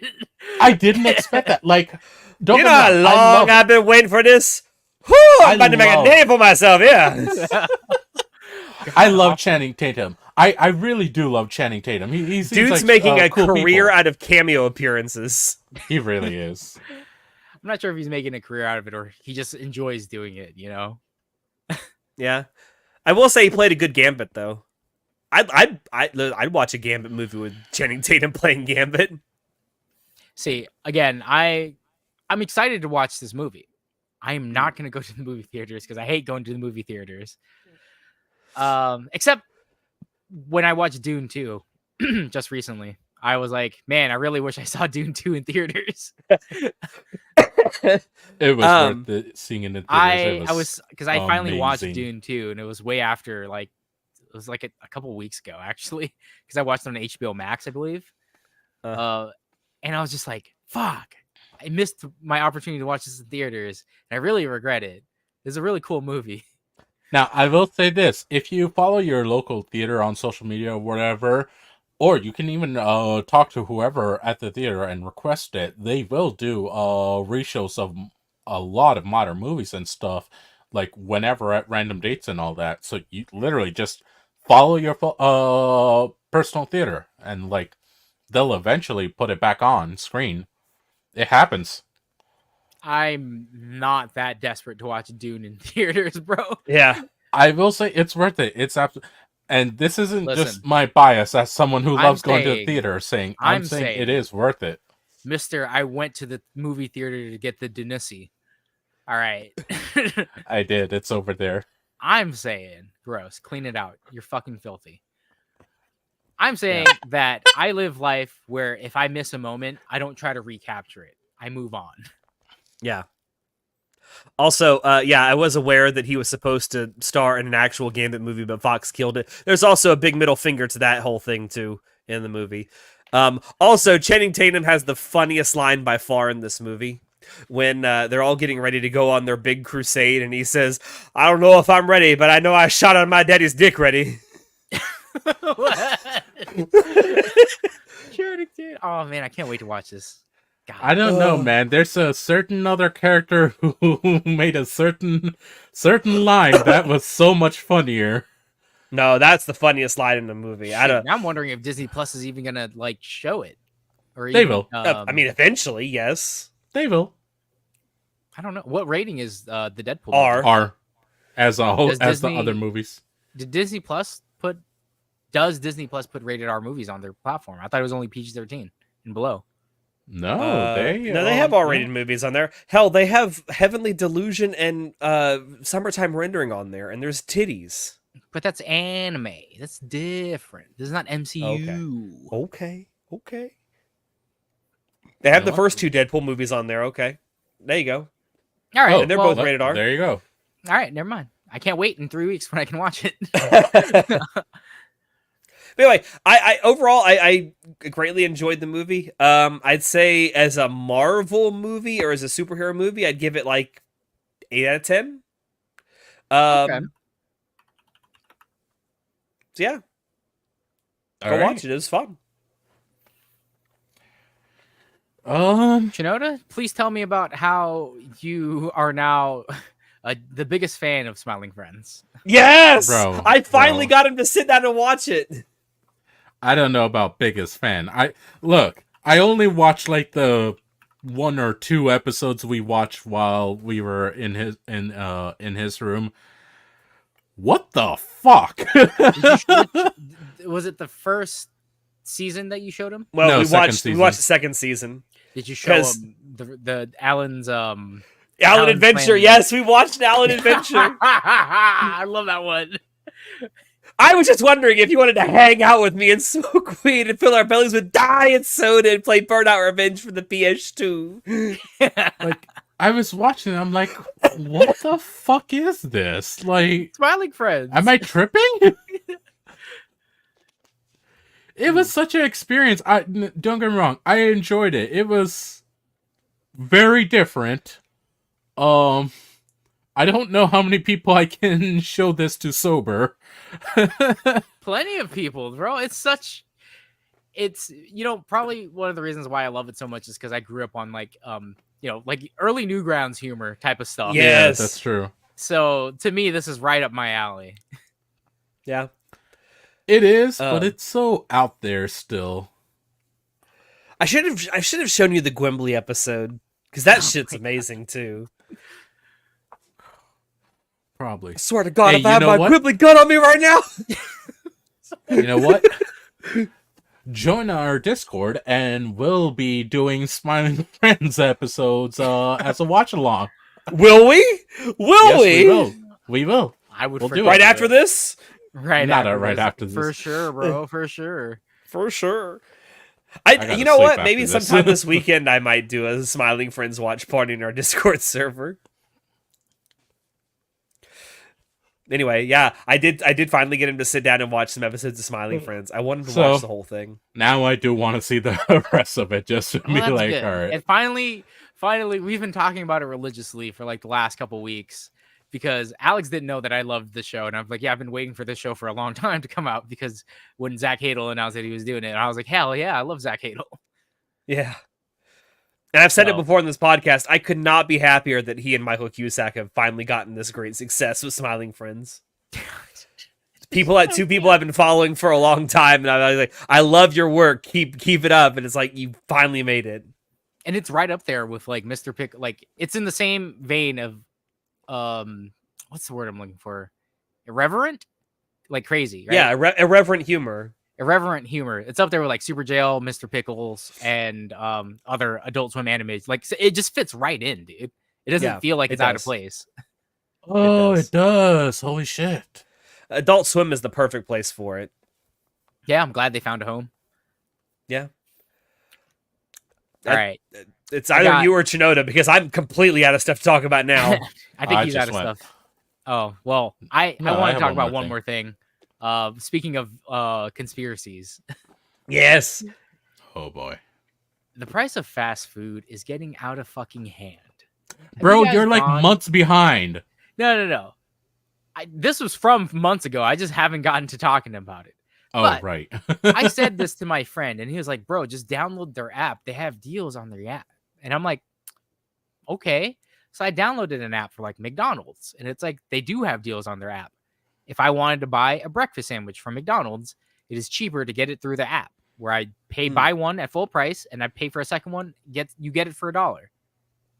So now it's like, oh, that's not It's a that good bad deal. of a price. That's not that bad of a price for some sandwiches, right?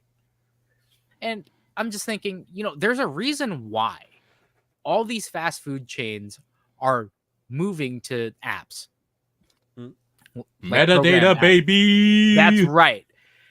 These companies, and a lot of people think like, oh, they want my cookies because they just want to sell my ad data, right? It's like you are so much more than just your ad data. Oh, What? What happened? Is it a Oh my spider? god. Is There's it a spider? There is Oh. literal. Oh my god. No, don't do it. Don't show me! Don't! wanna see Oh the my spider. god! Where is Where are it? you, I don't buddy? see it. Oh, hold Oh, on. it's gone. Oh, It's shit. gone. Oh, God! Oh, it's Oh, moving! God, oh, fuck!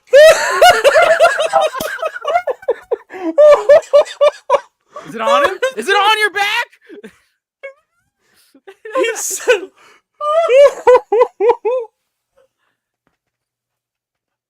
It's not on your back. I was lying. It disappeared. I don't know where It actually disappeared.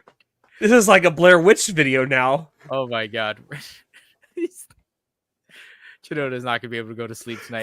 For those of you who listen to the audio version of this after we're done with this, you got to see this on YouTube. It's great. The look on his face was amazing. Pure Hold on a absolute second. terror. He can't be in the same room with it. Oh my god. To be fair, this is exactly how I'd react if there's a spider in the room. Oh, there could be a gun pointed at my head and I'd still be professional about it. Okay. Okay. Listen, someone has to have a modicum of professionalism on this podcast. But professionalism isn't clippable. That's true. Is he gonna come back Anyway, eventually? I don't know. What were we talking about? I can't even remember. Fast food and their abs. The metadata. So when companies want you to install their app, they're not just after like your ad data, like, oh, we want to track what you have. Metadata is so much more than that. They want to know when you're using your phone, for how long, what times, what's your general apps you're age using. range, what apps you're using, all to formulate like the best way to sell shit to you as a person. Yeah. They want that. They want it so bad. And that's what why- products to advertise to you. Yeah, and like I say, put on your tinfoil hats. It's a conspiracy. This isn't a conspiracy so much. It is just like a open The secret. truth. It is a truth. Like companies want your metadata because they don't want to buy your metadata from other people like Google or Facebook. They want it themselves, and they can have it analyze. Oh, is he gonna bring out? That's for freaking flies, bro. You can't use that to kill this. Oh, is he gonna kill?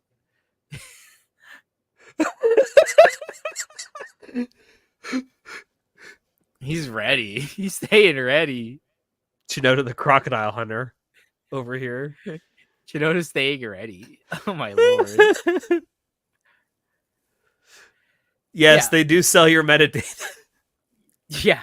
Companies what did I are miss? Companies are Nothing. asking you to download their apps because they want your metadata because it gives them so much information. It's not just like ad data, right? So they can target ads to you. It's so much more because your phone tracks your location. It tracks every single time you use an app for how long you're actually looking at the screen. Your cameras are always looking at you, which is why I would recommend if you're not using your camera, cover it up with something because your camera is always on. It's always watching. And That's wish- why when this is over, I get to do this. Whoop. Yeah, same. I also have a little whoop. Yeah, and it's all because they just want that sweet metadata about like how do we effectively advertise and target you as an individual user. Like something scary is I coupon a lot, right? And Hey, me too. Grocery stores decided to go away from physical coupons to digital coupons, and the really good deals are on the digital coupons. Do you know why they're on digital coupon? It's because they have built a portfolio and be like, hey, these are things that you buy. You are going to be interested in spending money when these things go on sale. In fact, my phone does that right now. So does mine. It tells me, hey, these things are things that you have bought before. Do you need to buy it again? Is it time to rebuy? Here's a this type of- coupon. Yeah, exactly. And it's like it's very scary that you have something that can identify you individually that's unique to you, and it's your ad data. It's your meta data and your ad data because it's unique to me. What fun fact? Yeah. Everyone has a unique ad ID number. Yeah. Like it's literally called that. It's a real thing. Yeah. And it's an open secret. Everyone knows about it. At least everyone in the tech industry knows about it. I guess regular I don't think people wouldn't. everybody knows about it. There's probably some people in the general public that don't. Well, I said in the I tech would industry. say most Yeah. people in the general public don't. But like people like John who loves knowing shit, or people like me who just actually pay attention to stuff here and there, like you gotta pick stuff up like this because like it might be an open secret, but it's still a secret. Well, it's like how one of the funnier metadata things is like on Facebook, uh, the for women above the age of, I believe it's 30, the divorce rate skyrockets. So they just all of a sudden just start lambasting your Facebook ads with like divorce lawyers because they know on average most women your age want to get a divorce. So we're just gonna cast the net and be like, hey, you need a really good divorce lawyer? I'm a really good divorce lawyer. You are You know a what's a woman great above thing? the age of 35, and I think you want to get a divorce. You know what's a great thing you can do with your phones? Because your phones are always listening too. Yeah, we have literally had conversations typing on Discord, and then I would get recommendations based off of what I typed on Discord through YouTube. You know, All the time. I've intentionally screwed the things up before too, because while I'm sitting here alone at night, I'll just start talking to myself about things I don't need or don't use, and I'll start getting advertisements for those things. Yeah, it's like I said it was a conspiracy theory, but it's not actually a conspiracy theory. It's just It's just the world we live in. Again, looking underneath the sad veneer of our lives, we see that we may be actually, in fact, living in a dystopian future. The dystopian future is the present. You know, maybe Ted Kaczynski was right. And if that didn't get me put on a list, I don't know what else will.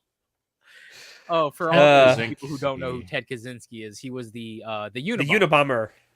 Oh, the guy who wanted. Have you ever read his book? No. I just know that Ted Kaczynski was all about like everything that he warned about has happened. I'm just saying you should read his book. I don't want to read his book. I don't care that much about his ideals, but I just know that the stuff that he warned about unchecked mega capitalism has happened. Yeah, like almost all of it's come true in the exact same way he like laid it out too. Ted Kaczynski was right. Although I will say one thing he didn't. One thing I don't think he or profit. Yeah, one thing I don't think he got conspiracy theory that we don't need to get into. one thing he didn't get quite right was the internet. He didn't exactly understand how big it would become. But it was also he lived in the 80s and 90s, so yeah, you're right. The price of fast food is definitely getting out of hand. Yeah.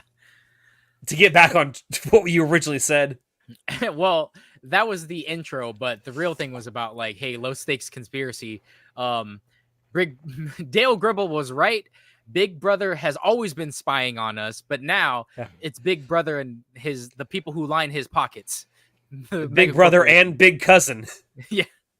Are spying on you.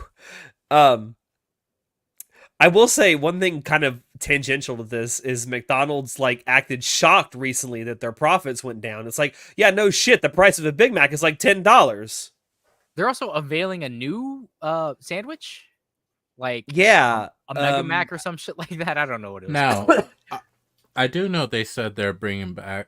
They're bringing a special meal thing just so they can make sales where it's a medium meal and like everything's gonna be like just $5 or something. Like now, Wendy's, I don't care about this, but Wendy's has always had the $5 biggie bag where it's like you get a burger, you get a small fry, small drink, and a 4-piece nugget and a burger for $5. And that's like the go-to budget meal with like you can get a decent amount of food, you get 4 different things, and you know it's $5. It's pretty damn cheap. I cannot express how it's hard to find any type of meal here where I live for less than $20 a person. Yeah. Y'all remember the $5 footlongs at Subway? They charge like $6 for half a yeah, it's a 6-inch now. Ugh. It feels like a kid's meal to me. God, does it? I The mean, $5 biggie bag. I can't eat that much anymore, so it's to me, it's an actual meal. Plus, I think calorie wise, it's like 700 calories. So it's Oh yeah, no, it's probably still insanely big. yeah. Um, I don't know. I just found it funny that McDonald's was shocked that they're not making as much money. It's like, yeah, when you jack up all the prices, people stop viewing your food as a deal. I also think whatever McCrack sauce that they used to put inside of their nuggets and fries, they stopped doing because I do not have cravings for McDonald's fries and nuggets anymore, like I used to when I was little. Before I it was like I feel was like- addicted to those. I was like, oh, I need McChickens, I need McNuggets and McFries. He's trying to break out. I gotta have my shit, man. I'm serious. I swear there was McCrack in those sons of bitches. Nowadays, it's like, 15. Hold on. $15 for a foot long at Subway. You are living in a communist state, my friend. I No have way not- in hell. the last time I had Subway was a couple months ago, and it was because we were leaving Walmart and there was a Subway attached instead of a McDonald's, and we're in the middle of like nowhere. So I was like, I don't know where any restaurants are, so I need to eat something right now because I'm getting hangry. Mm. So and I was like, that was the last time I ate Subway, and all I could remember was like, man, the taste hasn't changed. It still tastes the same. So they've got consistency going for them at least. Yeah, that's a good thing, I guess. I ate a lot of Subway in the month of July. Because I got a whole, like, you know how sometimes fast food places will send you like the sheets of coupons in the mail? Yeah. It's like a thing to get you in the store. Subway did that. And I found out on the app you can use the coupons because they have this little code that you can enter on the app, but you don't have to give up the coupon, and you can use that code as many times as you want. And one of the coupons on this sheet was you could get 3 footlongs for $16. I used that thing over and over again. Alex, I there's got- a reason why they don't do that anymore. I did that all Crony- throughout the month of July. Doesn't Crony do that where she like buys a ton of Subway sandwiches? Yeah. She goes like to Subway on Monday and gets like 18 Subway footlongs and eats them all week long. Oh, Jesus. Lord. She loves Subway. I mean, you know I what's get funny? it though, but So- like, Subway back when I was in high school used to do the $5 footlong Tuesdays or whatever it was. Yeah. Or Wednesdays. There was a certain day of the week where they would only charge $5 for certain footlongs. Mm. And I loved getting the sweet onion chicken teriyaki sandwich. Yeah. But that was not part of the $5 footlong sandwiches. But the chicken breast was. And you could just get sweet onion teriyaki sauce. So You're hacking it. So one of my Subway hacks that I used to do back in high school, because, you know, broke kid, was I would get the chicken breast $5 footlong sandwich, and then I would put every single thing on there that was on a sweet onion chicken teriyaki Subway sandwich. And I'm like, it's basically the same thing. The only difference is the meat isn't as salty. And I'm like, that's actually better because the sauce was good enough. And I just asked for extra sweet onion teriyaki sauce. this And I'm man just was like, hacking. I will say, I know that Subway doesn't generally do the $5 footlongs anymore anywhere. However, there's a Subway here in the town that I live in that if you bring your high school student ID, the local high school student ID, to that Subway during the summer, you get a footlong for $5.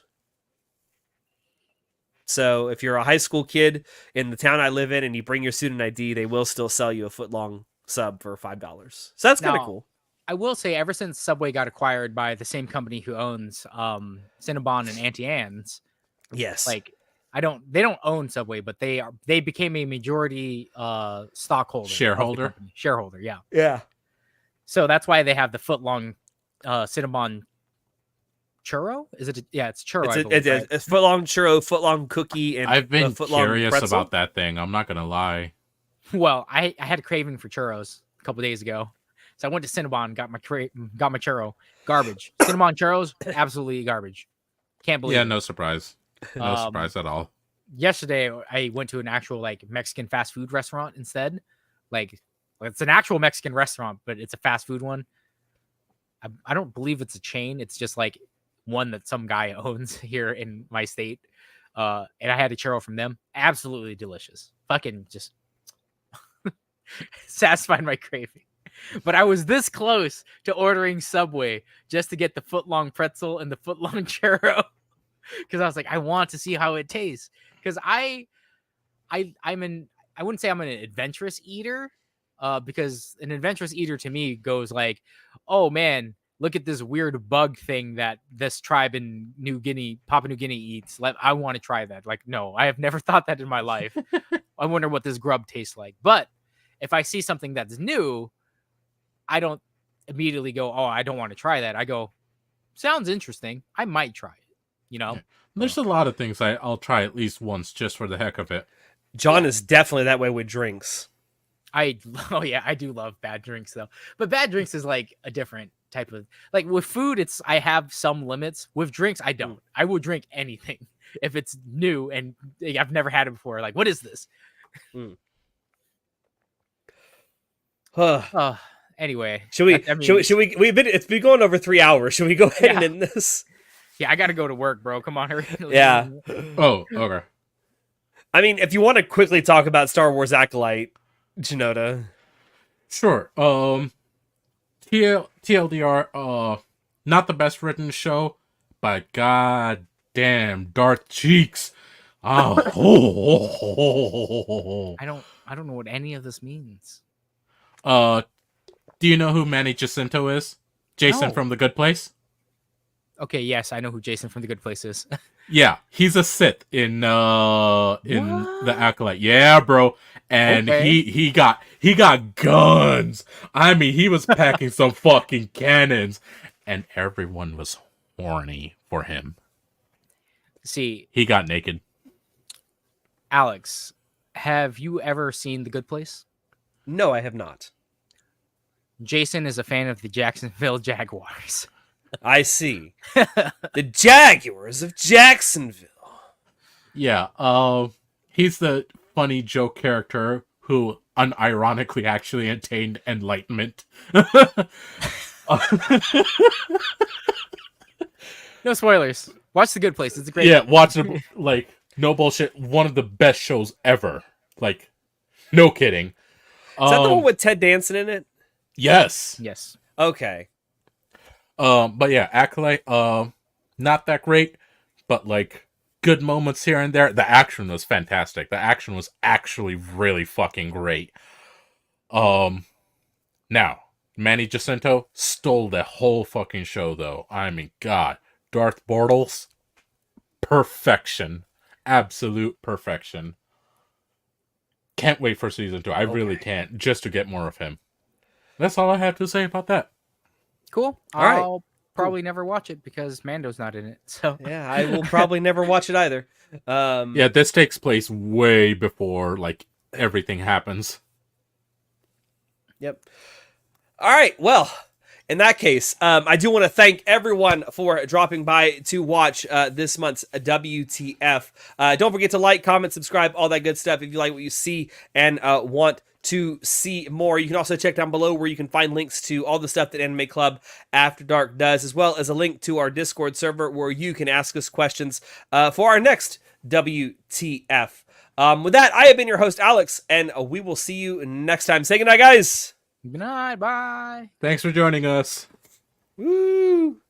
I have to go take my Pochita out to piss. I gotta go on a hunt. For the spider. Well, I was gonna crawl in your butt, bro. Oh, it's gonna go Be up very, all up very in- quiet. I'm hunting spiders. Have a Well, good that night, thing everybody. flew.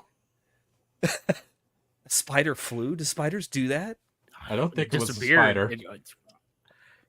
Anyway, bye, everybody.